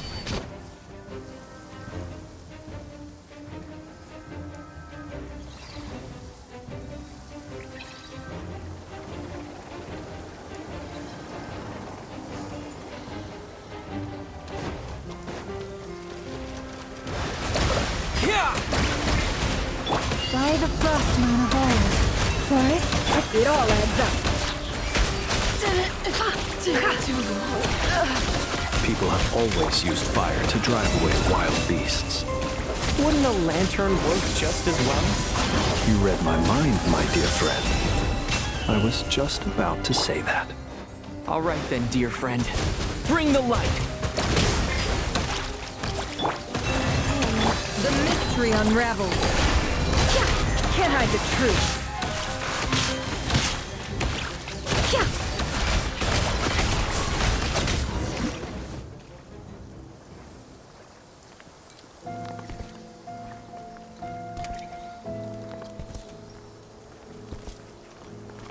You're looking well.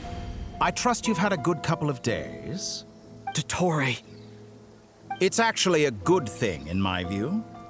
If the subjects of my experiment were to die prematurely, it would throw quite a wrench in the works. And so, I must thank you all for your resilience. We are no longer on the same level, but you are nonetheless worthy of my respect. A creator god should be merciful and gracious after all. And in any case, it is only right that before I end your lives, the world is informed of the arrival of their new god.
The experiment begins.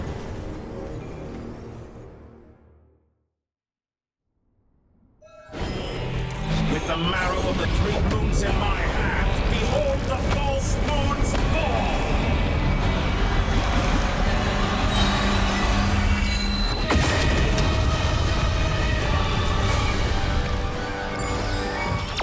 Wipe out!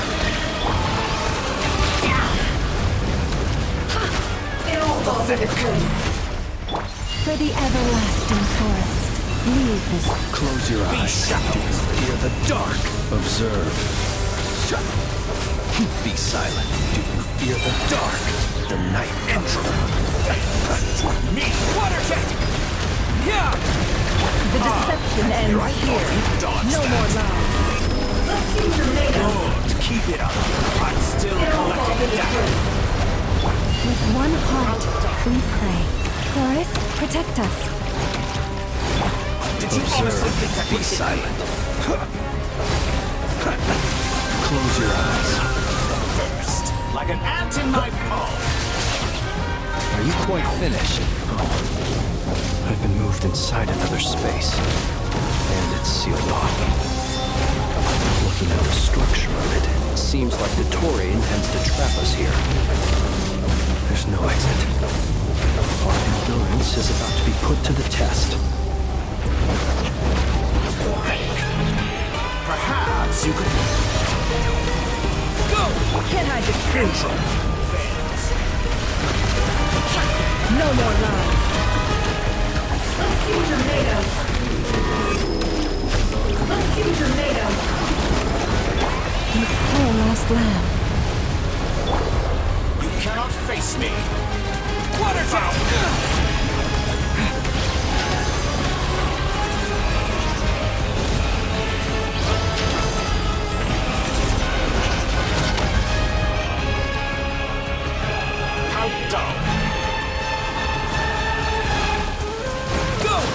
Moon's remnant.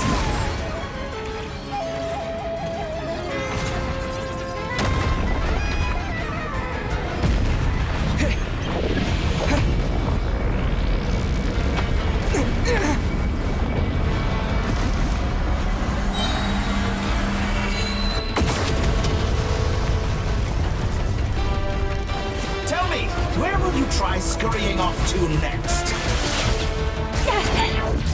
Looks like Dottore has opted for a divide and conquer strategy. But we will not allow him to triumph. Now, I shall pray for our victory.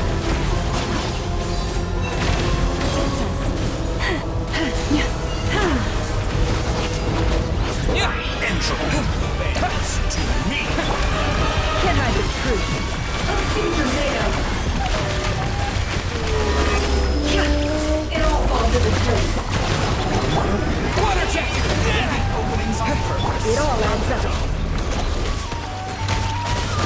Good. Keep it up. I'm still reverse.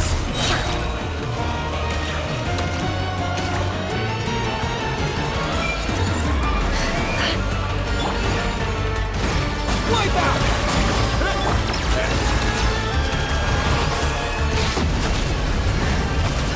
That's more like it. Can I get through? Seek within.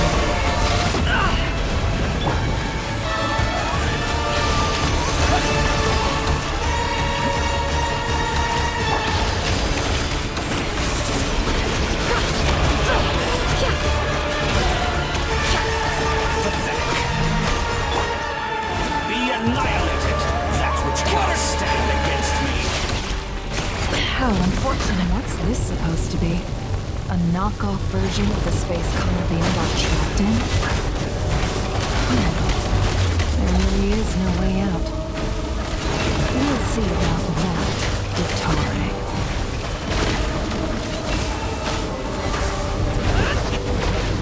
Did you honestly? My apologies. I had not intended to take your teammates from you. Did you? Obey, and I can release them.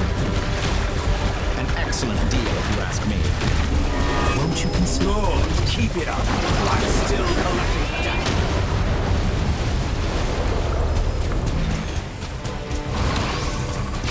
Water jet!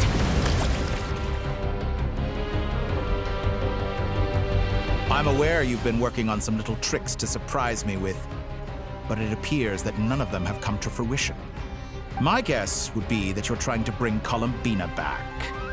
But then, where is Sandrone? Or are you trying to buy time for her? I always found their friendship to be a curious phenomenon. Two highly incongruent personalities, and yet they share a deep connection. Speaking of Columbina, I once saw her as like a younger sister. We got along quite amicably while she was with the Fatui. But then one day she suddenly decided she would refuse to take part in any further experiments. To this day, I truly don't understand what I could have done to upset her so much. It's such a pity. I could have had a sister, a family. But alas, she grew to dislike me. You're not fit to be family to her. That I can't deny. So many people, all obsessed with playing out the same tired old dramas. And then there's you. You had every opportunity to reach the right conclusion.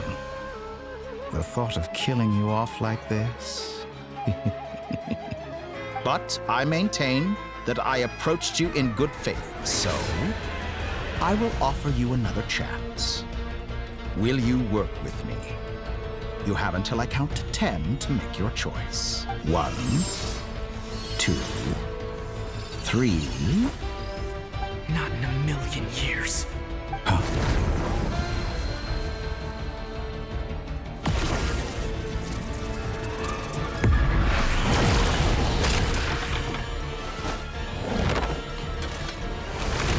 Sandrone, what a pleasant surprise. I didn't think you'd join us all the way up here. You're as sick and twisted as ever. Don't fool yourself into thinking anyone's grateful for the chances you're offering them. Sandrone? But the formula hasn't finished running yet. Funnily enough, I was just discussing a collaboration opportunity with the Traveler, and then I see you, who I must say is a good example of an opportunity gone to waste. Gone to waste? I said that everyone would get one chance, and you've used yours to march right back into the lion's den. So yes, it's an utterly wasted opportunity.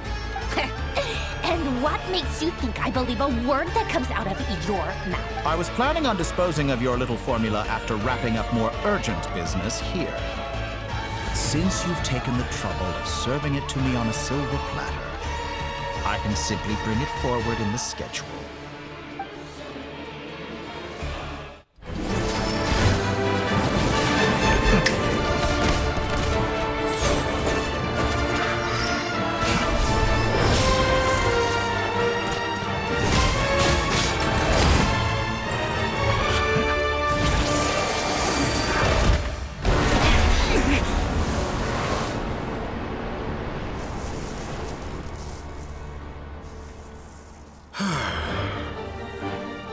Is this your life's work? This piece of trash?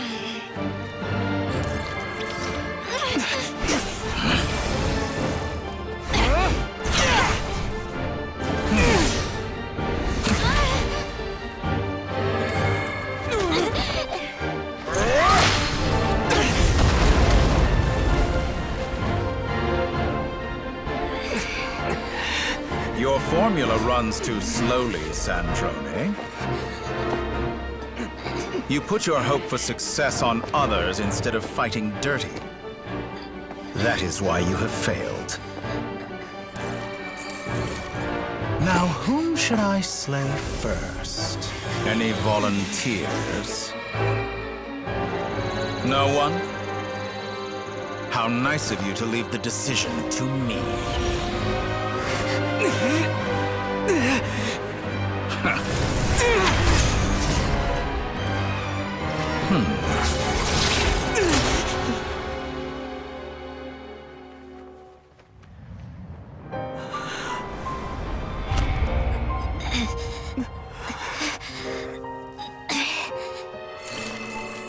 Oh, how unexpected. Sandrone, any last words for me, comrade?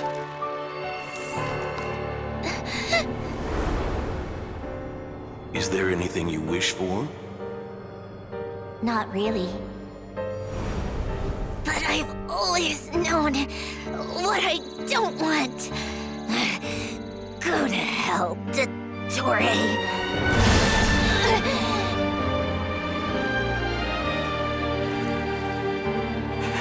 No!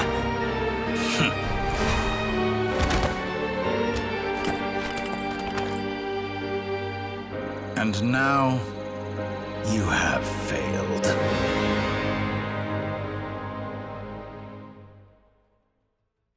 Sandrone!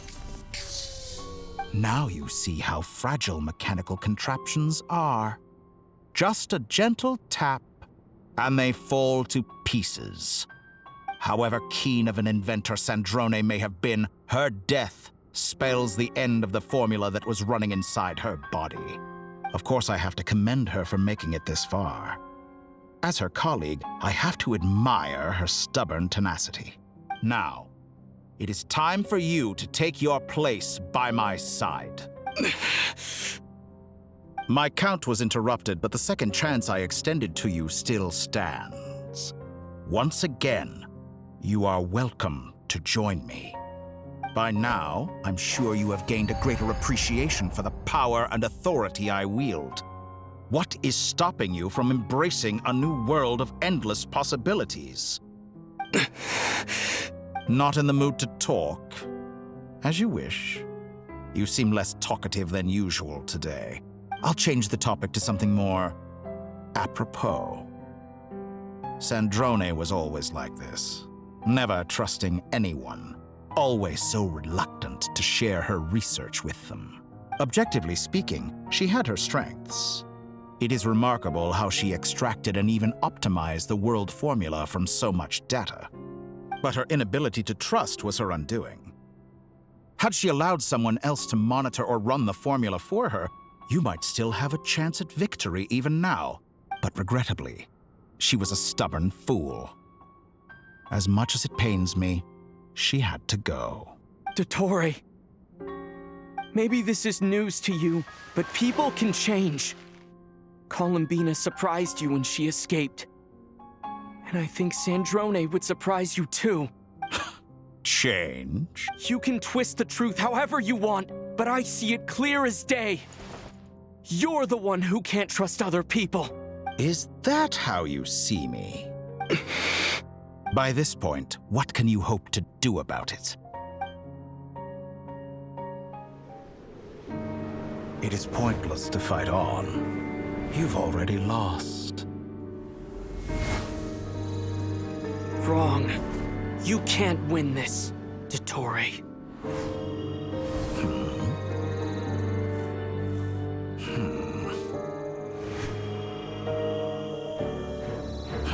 What?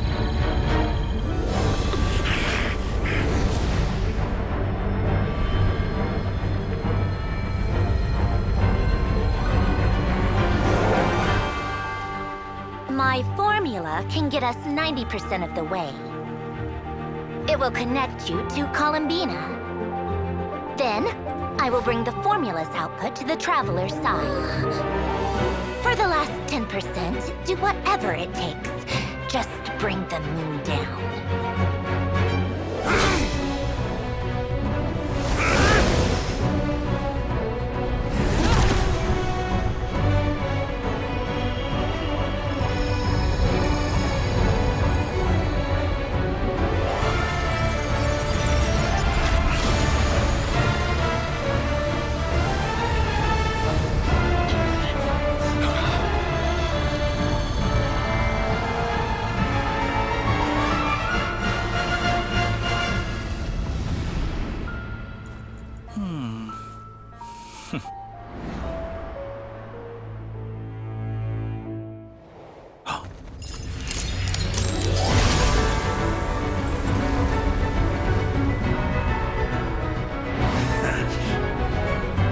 The moon will never be yours!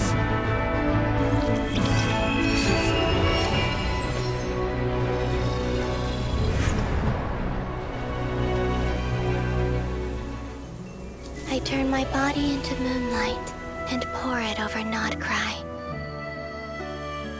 My soul, I leave here to inform my future friends. Lastly, I will hide the Trilune Authority within the Frost Moon. And when my body, soul, and authority are reunited, finally... Columbina!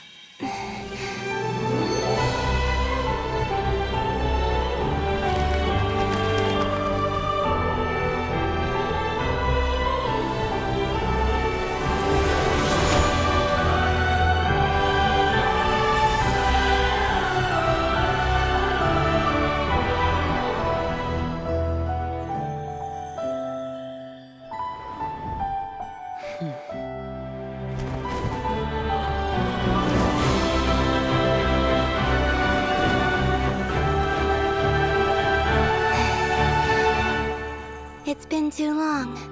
I'm back.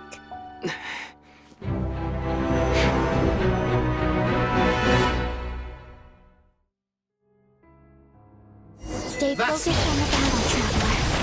What a touching reunion. Keep it. Though I personally find myself repulsed by the sight of weaklings huddled together for war. Now, you're quite finished patting yourselves on the back. Show me how long you can struggle before you drown.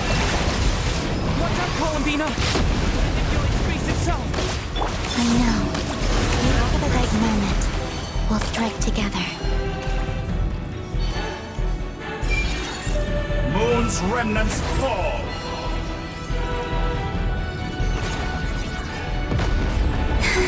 Did you honestly...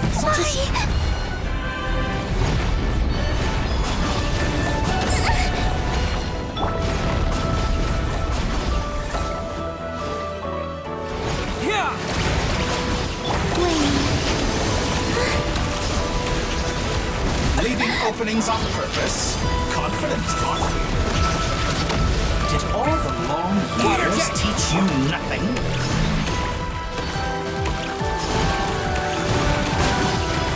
Getting dizzy.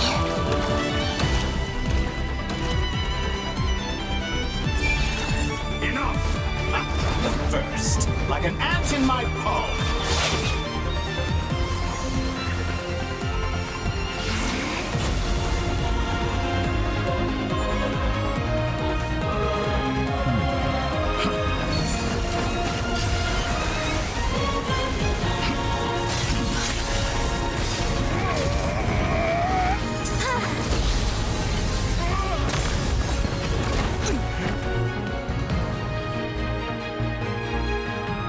I grant you the new moon's blessing. The new moon shines upon you. I am Groot. It's over, Dottore!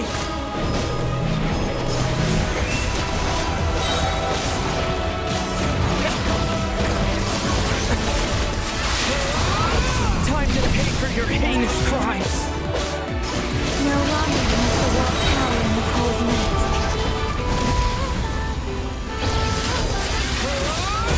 Our future is not yours to command! Let the moonlight dispel the darkness.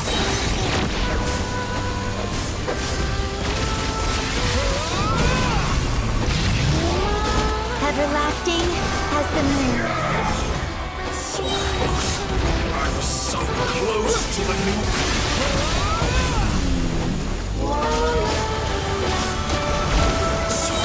The wallow in this rotten...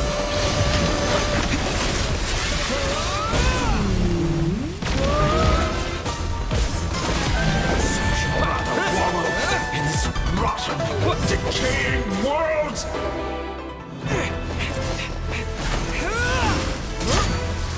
Willfully blind. How can you be so satisfied with your fate?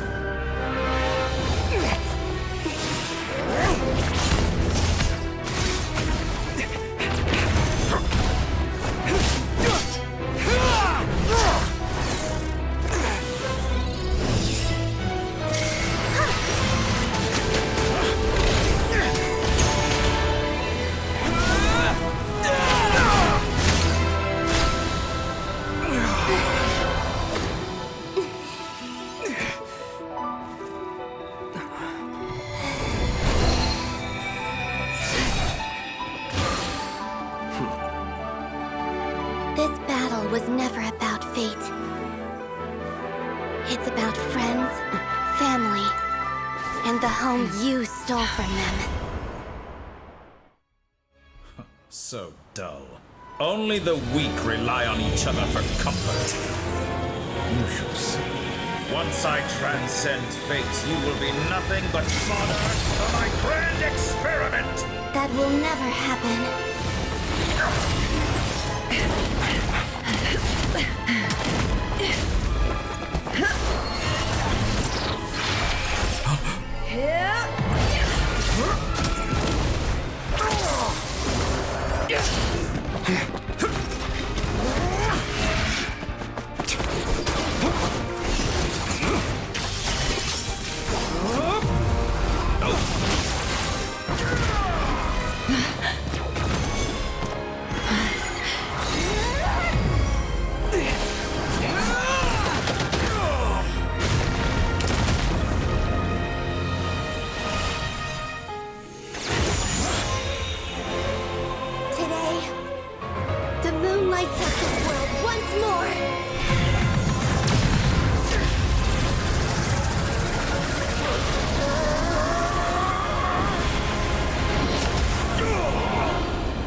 No, this world is our home.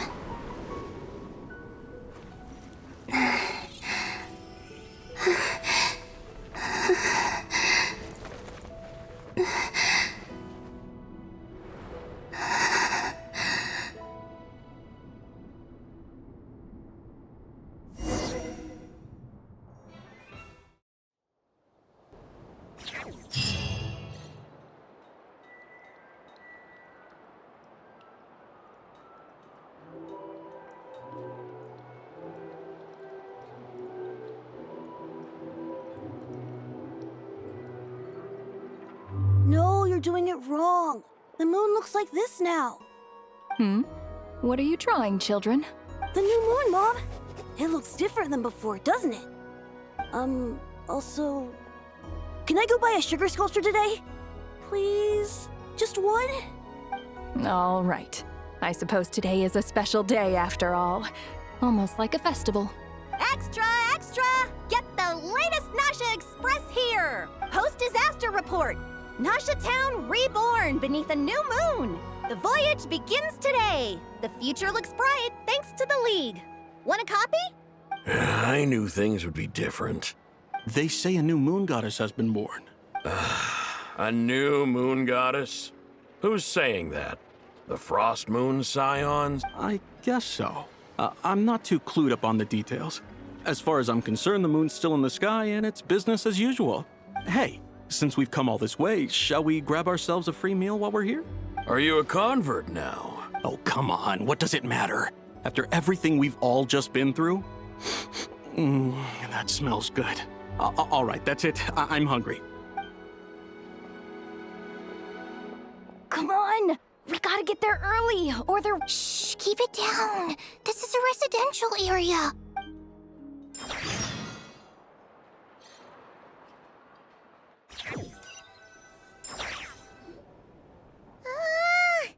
Why is it so noisy outside? It's okay. Paimon was pretty much awake anyway. It's been so long since we last had a chance to relax, huh? What about you? Did you rest well?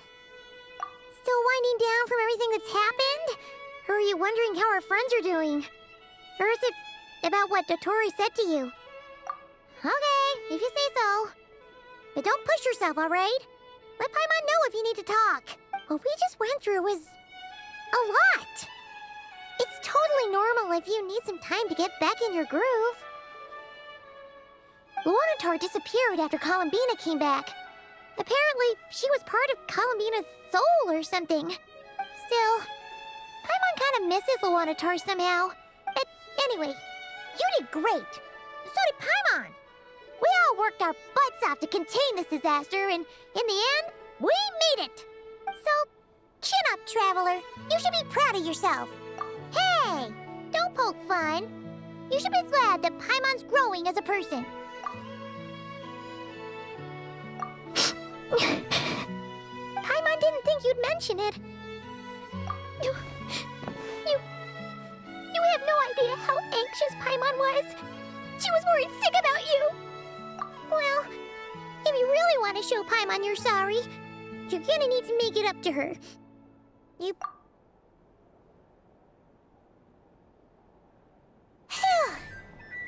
Okay. Paimon's full now. Huh? Oh, well... Hey there, Traveler and Paimon! Good morning! Morning, Yehuda! Here for some breakfast? Oh, I've already eaten. Just need some water. I was mostly worried you might forget what day it was today. Careful there, Paimon. Too much food will make you drowsy. Don't let anyone catch you hiding at the back and... You should probably be saying that to Aino. She's the baby of the group, if anyone. True. You know, I'm surprised that all these competing groups are actually coming together to try to solve things together. Definitely a first for Nodcry. Well, nothing like a region-wide calamity to bring people together. After that, surely even the most self-interested people have to realize that going it alone isn't worth... Try telling Boss Neff that. She's not exactly convinced that people are gonna get with the program. Really? But if she's so pessimistic about it, why'd she agree to be the Curatorium's representative in the League? Probably 'cause... even though Unity sounds like a pretty far-fetched idea, the benefits it would bring make it worth a shot.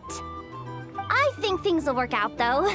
I swear, Nodcry feels like one big family now with everything that's happened. Paimon's with you on that one. And it seems like plenty of other people agree, too. Just listen to the bustling streets. All right. Everyone's been rebuilding these last 2 weeks, And the evacuees have been coming back in droves. Life's slowly returning back to normal. Which means my workload's probably gonna shoot back up. Were you about to head out? There's still some time before the ceremony begins, you know. Yeah, we were gonna take a stroll around the square and say hi to some friends first. Sounds good. See you later then.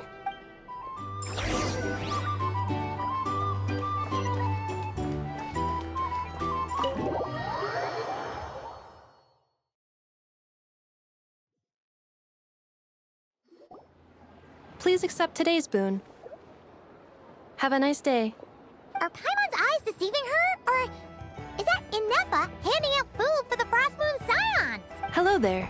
Would you like a feast of the moon, along with some snacks of the day? So, what's new, Inefa?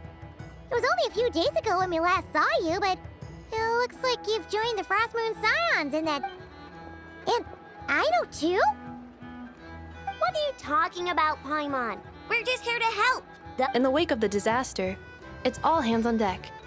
We responded to Lama's request for support. At times like these, the smallest good deed can inspire others and help them through the hard days ahead. And we're using eggs and heating tubes to make that a reality. In true Kromkake Crab Shop style! Inefa! Did you hear that? The Traveler said I did good. That's because it's true, I know. Proposal. If you can resist eating today's dessert, I will provide you with compliments, too. No way! Well, that proposal got shot down quickly. I need something to get me through the hard times, too, you know. Mom! Yes, dear. Go. Excuse me. Could I take a photo with the robot lady? She helped us get safely out of Notcry, and she helped us get back home, too. She's the best. Of course she is! And since I'm the whiz kid who built her, that makes me even better than best. But you stole my snacks, though. Oops. Shall we move to the open space near the center? The view there is better. Thank you! Aren't you the better pick for this job, Flint? You underestimate yourself yet again, Master Ilua. Not at all. I rarely come by Nasha Town. I don't know any of the big shots here. All in good time. Socializing is a step-by-step journey. But you're much further ahead on that road, aren't you? You're not seeing the full picture. You know the truth now. My friends do not understand my habits. There is no question about it. The Lightkeepers need a representative in the League. Someone who is upright, cares about other people, and can realize their self-worth through group action. You say it like you wouldn't make the cut. I am most flattered that you think I would.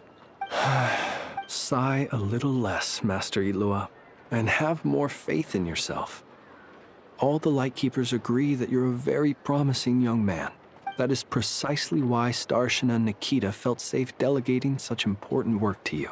I'm sure we all also agree that we would sooner die of dehydration than manage to wrangle anything out of you in a discussion. My apologies. I am not in the habit of bringing water with me when I go out. Whatever. I'll take the job. By the way, who else is part of this? Oh, it's quite the who's who of Notcry. There's the Moon Chanter of the Frost Moon Scions, the boss of the Curatorium of Secrets, a representative of the Voynich Guild. I'm sure you will find speaking with them to be a genuine pleasure. If you say so. I've never done this work before, so I'm honestly a little scared of making mistakes. But I'll do it. Not only is it our duty as Lightkeepers, but because I want to make Notcry a more welcoming place. An admirable attitude to take. The beacons are lit, Ilua. We're but one step away from breaking through the blizzard. We have the chance to band together and build our shared homeland into an Elysium. This is unprecedented for Notcry. Yeah. You're right. I'll do my best. Quite a few familiar faces have arrived. Let's go.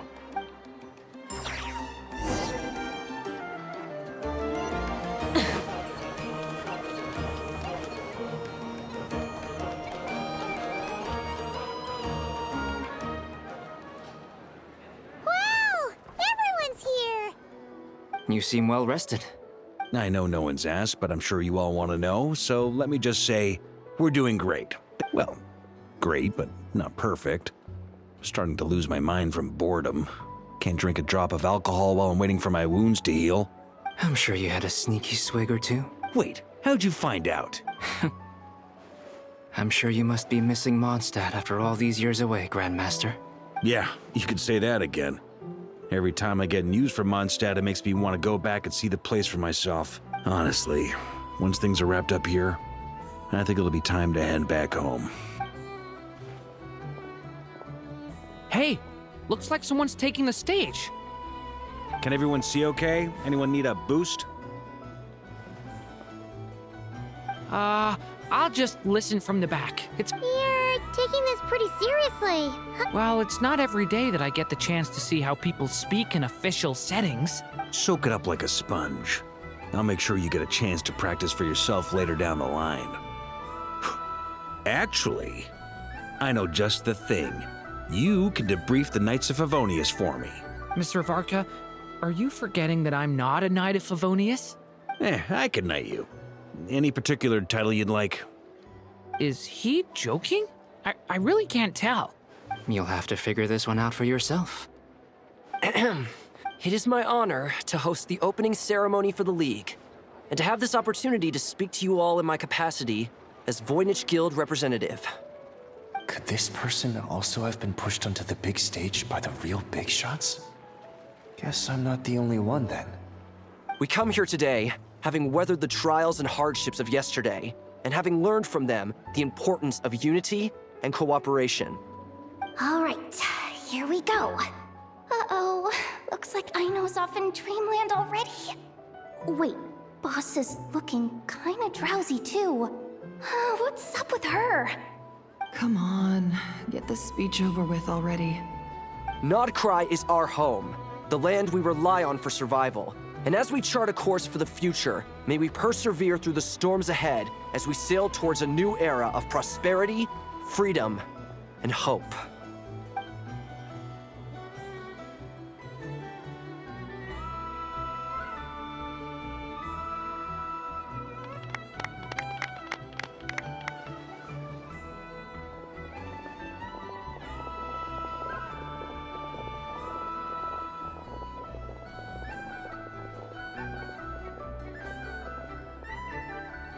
Looks like we'll have more opportunities to travel in the future. I'm sure you'll cope, Lady Moonchanter, given how fleet of foot you are. Unfortunately, I suspect I'll be too busy at the curatorium to act as your host. We have a busy schedule. It'll be all right. I'll just check your schedule with Yehoda well in advance. And if she's not available, I can simply ask Ashru. You... So giving my employees extra workload isn't enough for you? You're really going to drag my cat into— I thought you'd approve. Aren't you forever increasing your employees' workloads? That's a bold statement. Are all the Frost Moon Scions feeling more audacious now that your moon goddess has returned? Columbina's return has brought joy to all who care about her. That includes both you and me. As for the Frost Moon Scions, we are learning how to thrive independently, without relying on the moon goddess. It is up to us to make our home a more livable place. Joining the League is one of the steps we are trying towards that end. I like the word try. It's nice and non-committal. You can opt out at any time and still say you tried. You don't see a bright future for the Frost Moon Scions? Or did you mean the League? I'm just not as optimistic as you. The Frost Moon Scions should count themselves lucky that they have a leader as stubborn and enterprising as you.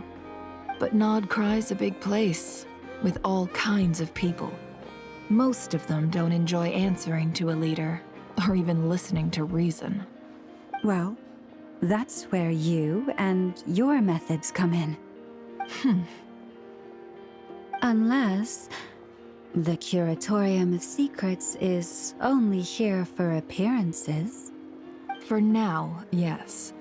And that won't change until this venture becomes worth my while. What would make it worth your while?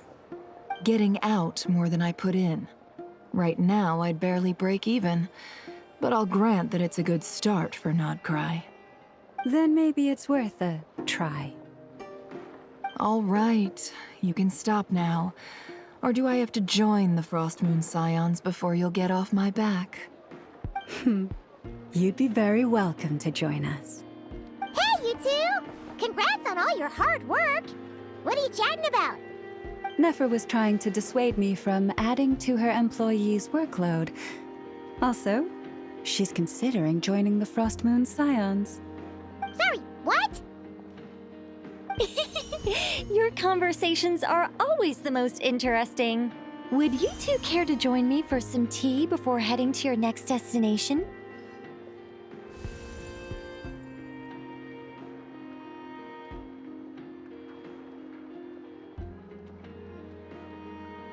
Nicole? Wait, where are you? Aren't you gonna show up today? Sadly not. I'm otherwise occupied right now. I'm sorry, Paimon. I can hear how disappointed you are. If it's any consolation, let me say that how things appear on the surface is a far cry from what they are at their core. Perhaps you'll feel better if you focus on the fact you have a special line of communication with the great mage herself. Okay? Has something happened? No, or not yet, anyway. Well, that's not ominous at all. Not for the time being. Just think of this as a general check-in to make sure this communication system is still running smoothly. Besides, it's good to chat once in a while if we want to maintain our friendship. You could have just said so. Paimon got all worked up for nothing. Still, the best friendships are built through face-to-face interaction, you know. It's never gonna stop being weird having tea with you when you're not there and just talking to thin air. All right, fair point. I'll bear that in mind for next time. Yeah. Any update on that crisis at the world's borders? Alice just informed me that they had their work cut out for them. And now everyone's thoroughly exhausted. But they did finally get things back under control. Still, we can't let our guard down yet. The disruption caused by this disaster has made Teyvat easier to detect from the outside universe. She plans to wait for things to stabilize, then reschedule her Mondstadt vacation plans. As for me, I agree with Hat Guy's perspective. This is a time when many new variables are emerging, and the situation is changing constantly. We have to remain vigilant and ensure that the embers of chaos are not rekindled. I did notice that the energy in Nodcry changed somewhat after the War of Funerary Flame, but since it was still aligned with the Light Realm, I never gave it a second thought. It looks like I'll have to examine the connections between phenomena I observe more closely in the future. Just doing my duty. It's more or less second nature by now. Of course. To give you the full picture, I'd have to start with the substance from which angels were formed. Never mind. Paimon's right. Showing off my knowledge would be much more satisfying in person. By the way, you did receive the gifts from the Hexen Circle, yes? I'm not trying to claim credit or anything, but my pride demands that I at least mention it. They're quite similar to the protective talisman that Alice gave Dory, but with some very special enhancements. Oh! So that's what kept our friends safe when Dotori trapped them. Indeed. We went to great lengths to make sure they were invisible to his eyes. I'm so happy they came in handy. Still, not fishing for gratitude, by the way. I just want you to be aware that sometimes your friends may be protecting you in ways you cannot perceive. Anyway, I'll contact you if anything else crops up. If not, you know what they say, no news is good news. Oh, my angelic instincts are tingling. They say you should head to the docks next. Your friends are about to board their ship home.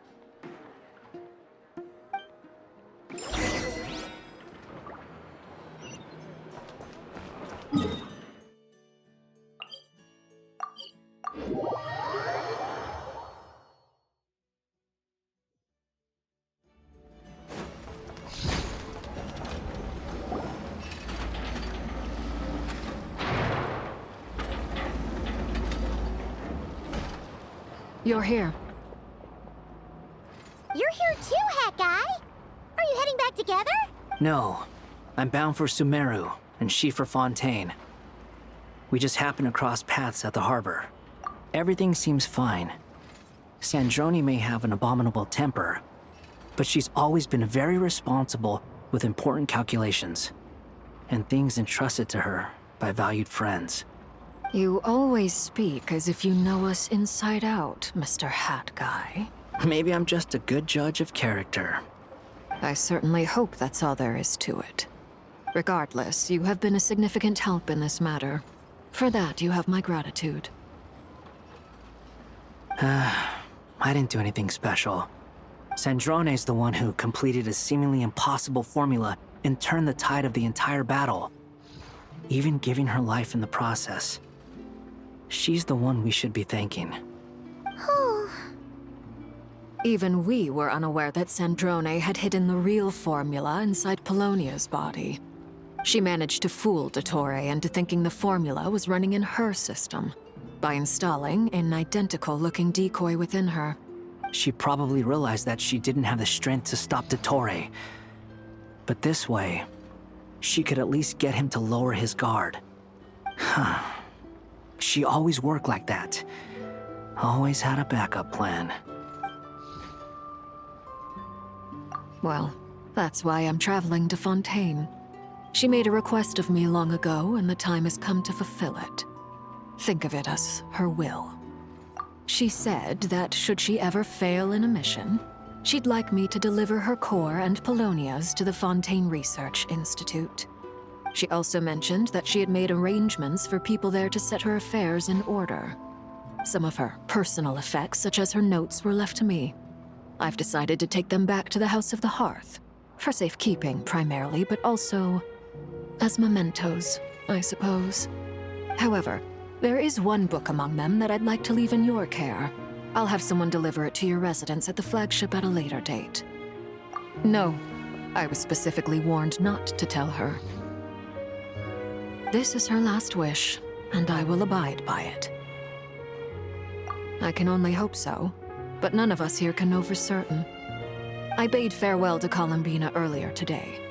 As promised, she turned the iridescent moon's marrow over to me. She spent a long time with Sandrone's body, saying her goodbyes. Oh, is she all right? Sandrone's passing has left a great wound in all of our hearts. It will take time to heal, but Columbina surprised me. She offered me some words of comfort before I departed. Despite being grief-stricken herself, she showed an awareness of the feelings of others around her. She never used to act like this. Clearly, she has grown. And I suspect that we have you to thank for much of the change we are seeing in her. After these recent events, the Tsaritsa has revoked the Pale Star Edict. Snezhnaya now realizes that the arrest warrant for Columbina was just a ploy by Dottore, who coveted her powers. I shall return to Nodcry to see her as soon as I find the time. I hope that from now on, she too will explore more of the world. Columbina Hyposelenia's journey is only beginning. My ship is here. Traveler, Paimon, we shall meet again. You too, Hat Guy. What are you still bumming around for? Isn't Columbina waiting for you? I thought today was the day you'd agreed with her to go find out the truth about your sibling. You're afraid you won't like the truth when you see it. Well, this is new. I was starting to think that nothing could scare you. Don't say that! Wouldn't you be if you were in this situation? Fair point. But I'd say I have more experience facing up to unpleasant truths than the Traveler. They say blood's thicker than water. I know how much you need your family back.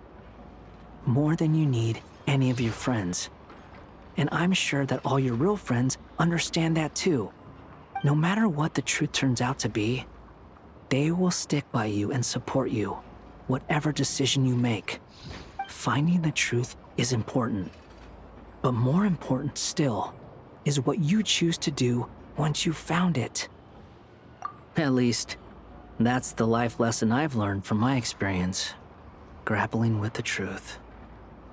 What? Now that Dottoro's dead and gone? A little, I guess.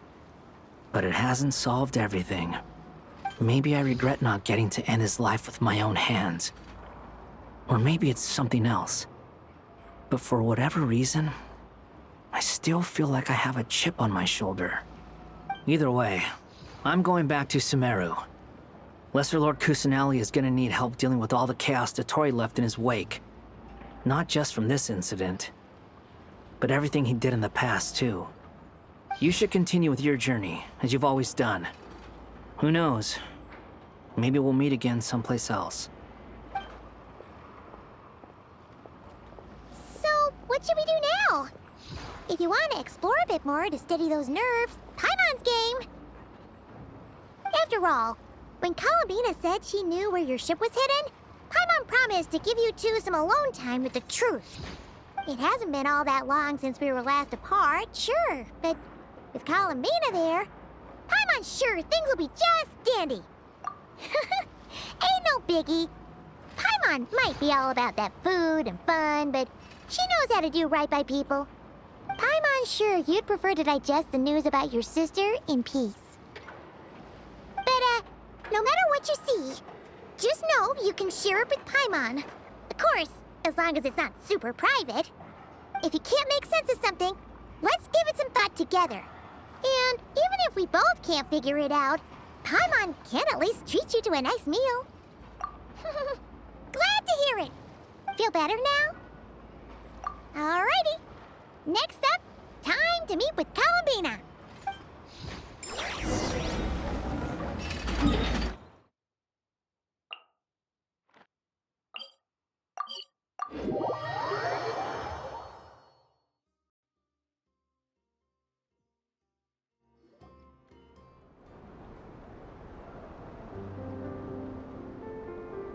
Columbina, we're here!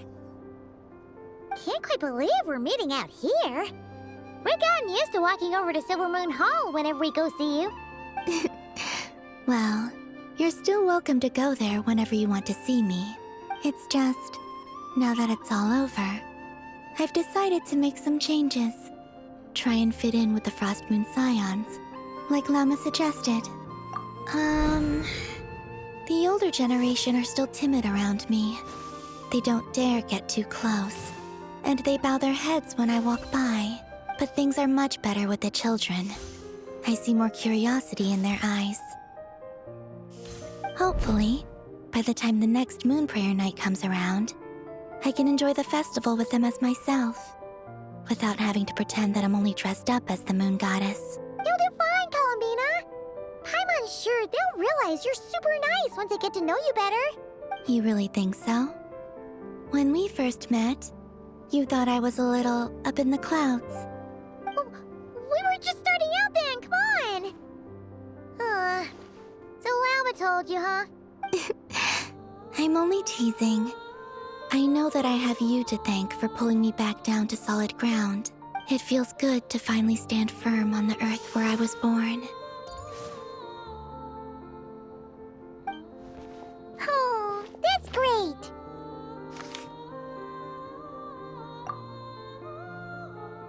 Thank you. I'll make sure not to lose it this time. Well then, are you ready? Lumine, what happened to our spaceship back then? Why did you leave? It's time to learn the truth at last. Ready as I'll ever be. Good. Then let me open the way for you.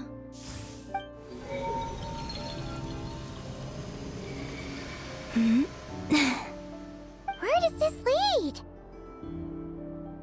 To our shared destination. Huh? Do you remember me telling you about my missing prologue back when we just met? I said that my story began on the moon. But while I was inside the moon's reflection, I realized that my prologue was really hidden in the future. I just had yet to discover it at that point. The story of the time before I was born was in fact the story of my distant future. It's truly fascinating. But when I obtained the Trilunar Authority and returned to our present reality, I sensed something I hadn't expected. So you mean? Yes, your spaceship. All this time, it has been hidden on the Frost Moon, which lay beyond the sky. The great ruler of the firmament. The heavenly principles. Wait, them? Why would they do that? I don't know. Perhaps your ship contains something that is incompatible with Teyvat.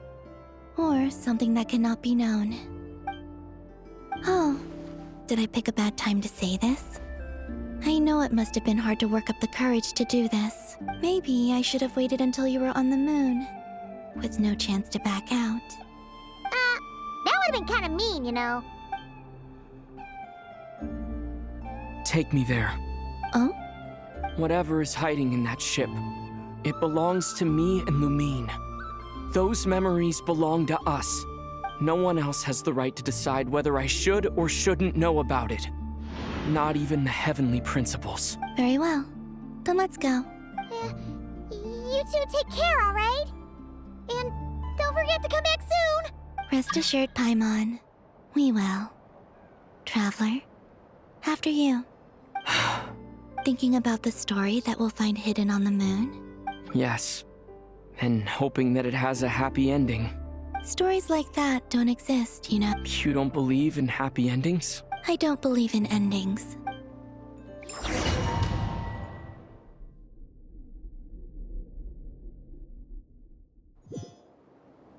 Where am I? This is the pathway I built between Teyvat and the Frost Moon. The moon is very far away from us, so it could be a long journey.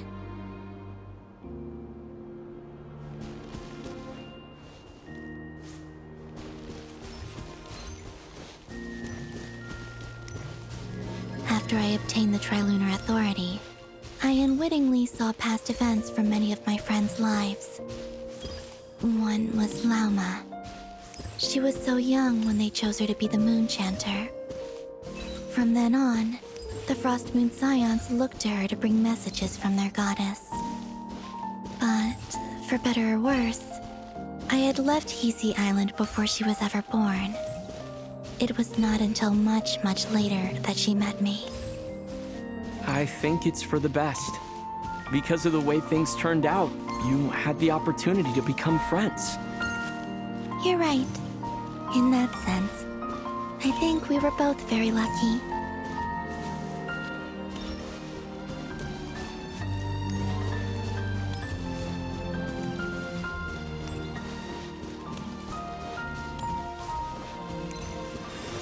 Oh, and about that mage, Nicole. I only recently learned that she has lived in Teyvat since the time of the Three Moon Sisters. The Moon Goddesses always had a good relationship with the angels. I suppose our friendship continues that tradition.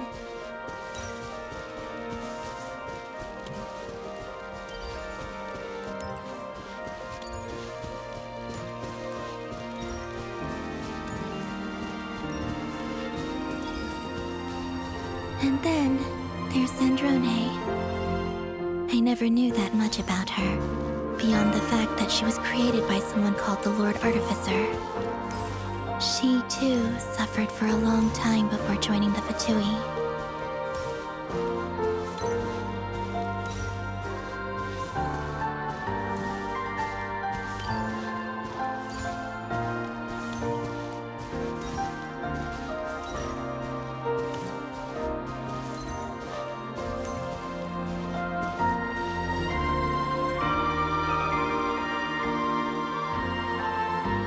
How I wish I could talk to her again, even if only to hear her say nasty things to me.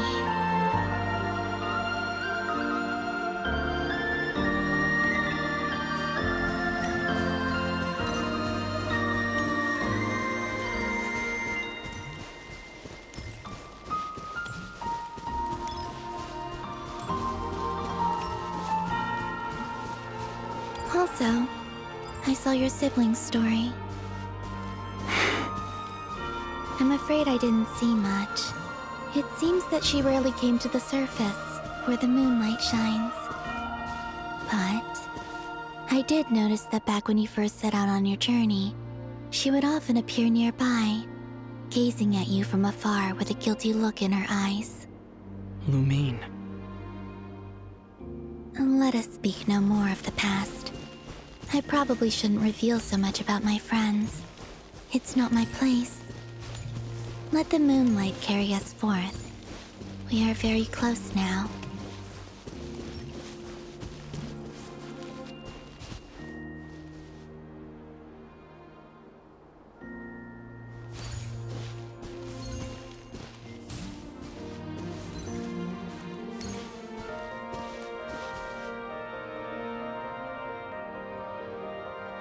After this, I'd like to bring some kuhenki to the moon as well. If they're willing, of course. What about your other friends? Will you bring them to visit too? Certainly. But I'll need to tidy the place up first. This home hasn't received any guests in a long, long time.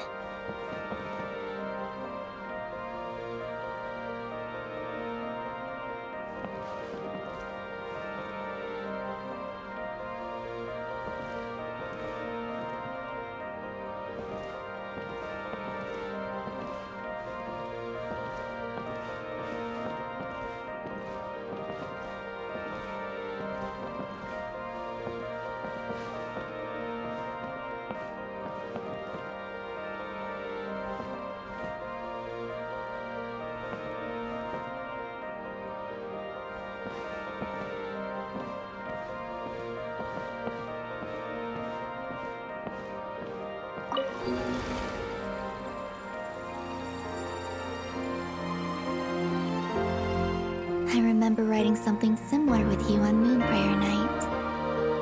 I believe it was called... Dodoko's Whirligig. Yes, that was it. You asked me if I was afraid to return to the moon, and I said that I was. The idea that I had gained something precious, only to lose it so quickly. That frightened me. But I'm not afraid anymore. Besides, this time, we're traveling together.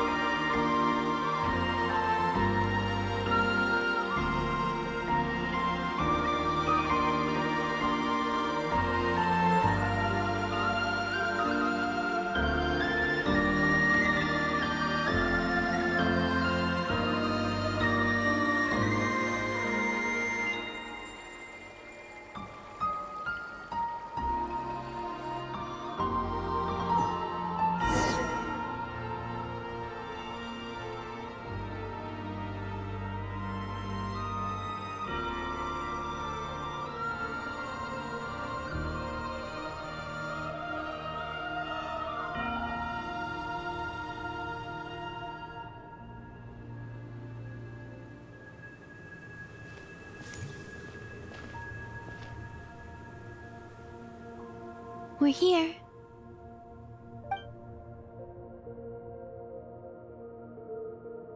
Over there.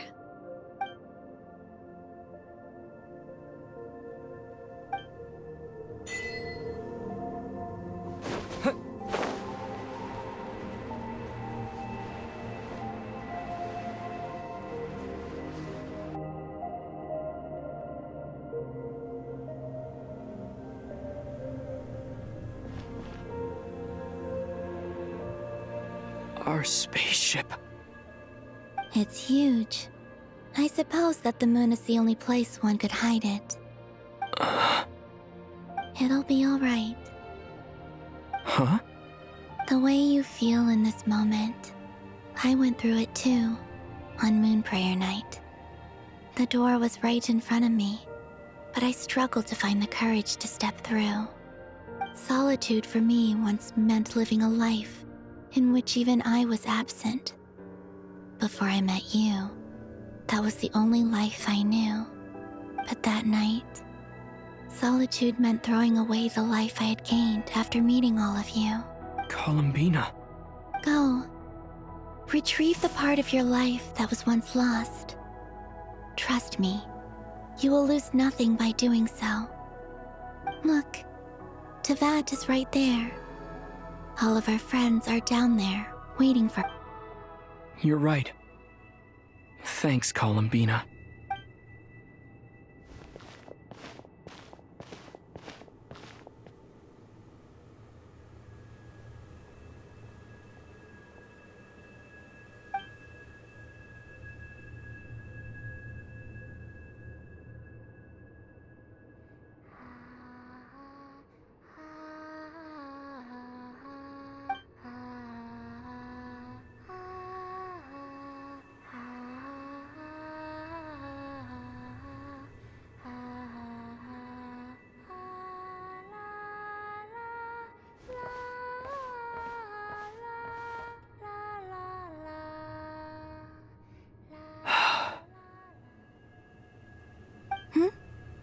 Finished?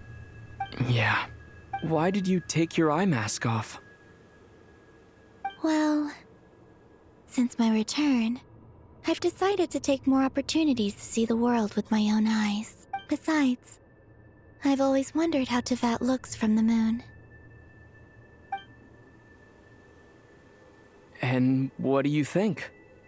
It's beautiful. I could spend a whole day here just gazing at it. What about you? What do you think of the truth you found? I haven't looked at another person's expression in a long time, but... I think yours is saying... it was neither good nor bad?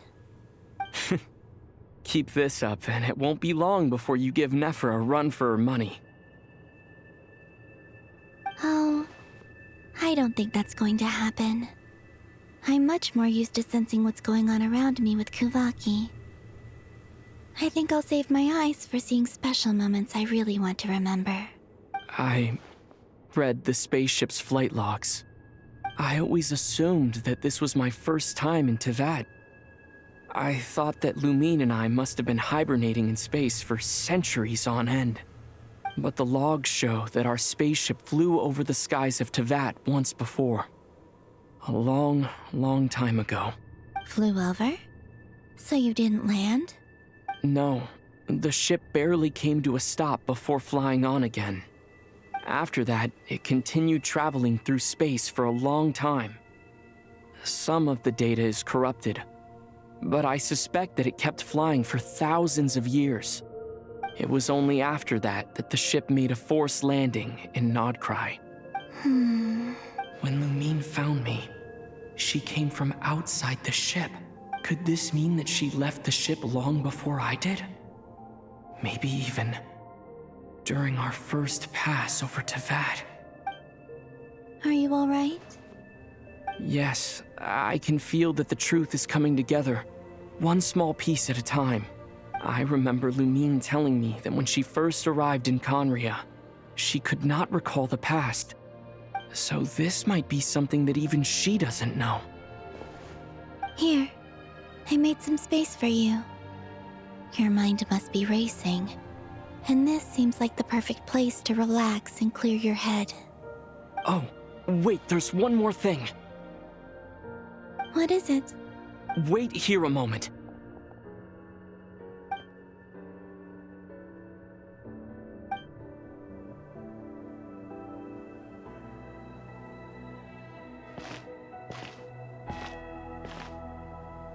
Hey, Columbina.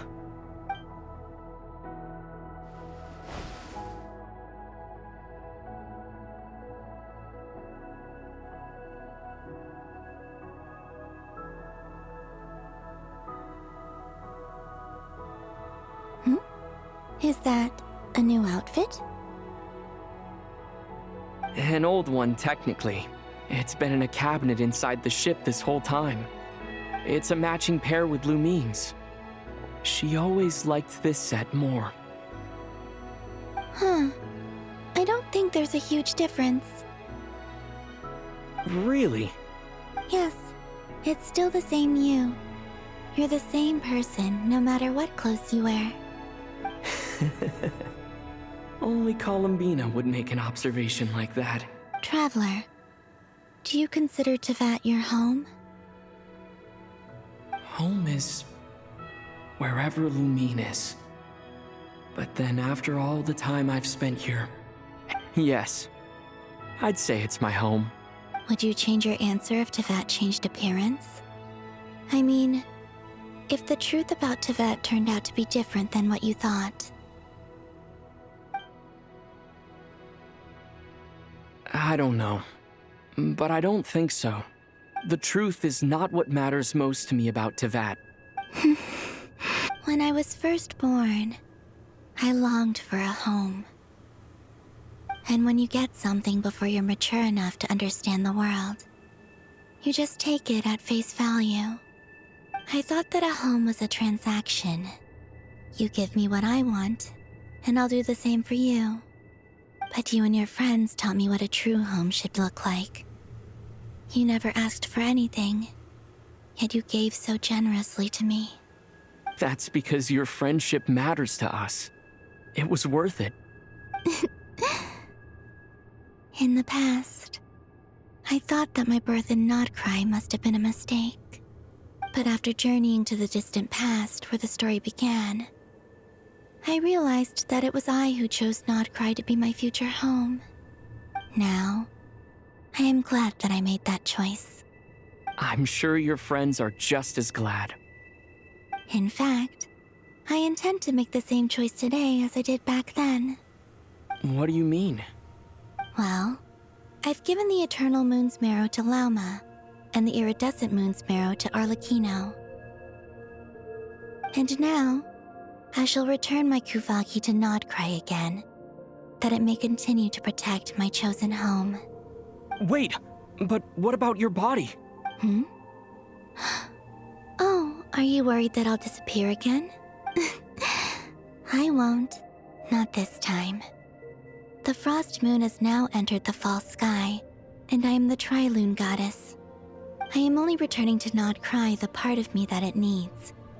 I am giving what I can, because my home is worth it. Oh, and I have something for you, too. For me? Yes. Come closer.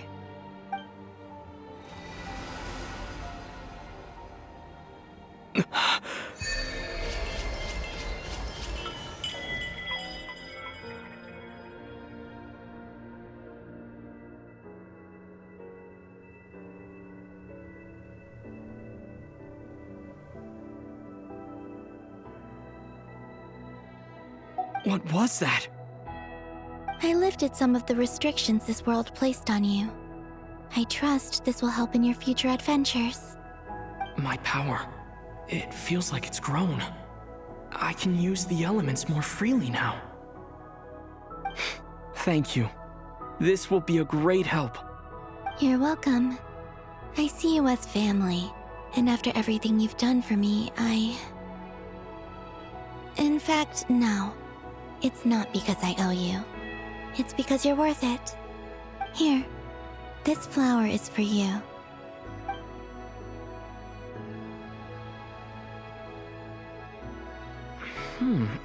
Isn't this a moon prayer blossom? Yes. Don't worry. You will never see these flowers lose their color again. I'm finally discovering the joy of giving. How I wish I'd learned this sooner. Hey, better late than never. What are you thinking about now? Why don't you take a guess? You get 1 shot. I don't think I'll get it in one guess. But I'm sure it's a happy thought. That's kind of a sneaky answer. I can't say you got it wrong. Down into that, the moon seems so far away. I felt it might always lie beyond my reach. But on the moon, everything feels so close by. The haze that once enshrouded the skies has finally been dispersed. I feel like a traveler on a winter's night, starting a new chapter in my tale by the warmth of a bonfire. I don't have a lot of luggage, but I do have a lot of hope for the future. Well, what's next? Next? To start with, I want to stay here just a little longer. After that, let's Let's return home and continue our journey.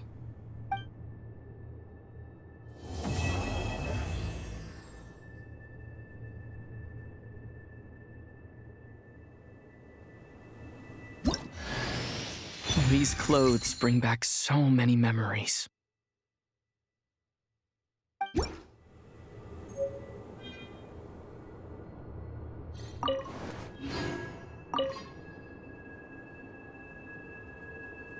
The journey goes on, for you and for me. Like I said, this is not the end. I don't believe there has to be an ending. Oh, is that your next destination? Most people would probably tell you to pack some warm clothes. But I experience things differently than most people, so I can't know how cold it is. In fact, it is home to quite a wondrous heat source. I think they call it Kreshnik's torch. Every city in Snezhnaya is built around one of those. I sensed the energy it gave off as I was passing by on a railway train. It felt grand and distant. I also recommend the Korolievsky troupe in Snezhnograd. They give performances quite regularly, and entry was free for harbingers. I liked them a lot. Ice cold and sharp. Crystal clear in some ways, yet profoundly unfathomable in others. Like the thick layer of ice on top of a frozen lake. That's just the impression that Tsaritsa gives me. I was never able to glimpse what truly lies beneath that icy exterior. In fact, I don't think the people of Snezhnaya even know what kind of power their god wields. Maybe that's because the Tsaritsa herself has never acknowledged, nor accepted that power. There's Regrator, the Rooster, and the Jester. Between them, they control a lot of what happens in Snezhnaya, but I can never wrap my head around how exactly power is split between them. I just know they are each responsible for many specific domains. I noticed that the Rooster and Regrator often appear to get along on the surface, while working against each other in secret. And theirs is not a friendly rivalry. But I wasn't particularly interested, so I tended to keep my distance. Now that I think about it, the term Mistelton often seemed to come up in connection with Project Stuja. Once things settle down in Notcry, I'd like to explore the world beyond Snezhnaya. You've told me so many stories about the other places you've been to, and all the friends you've made there. I'm curious to visit those nations and see them for myself. It would also help me learn more about the journey that has made you into the person you are today. Okay. As you continue on your journey, don't forget to gaze up at the moon once in a while. It is, after all, no longer an illusion. It shall cast down its true moonlight, connecting us in truth.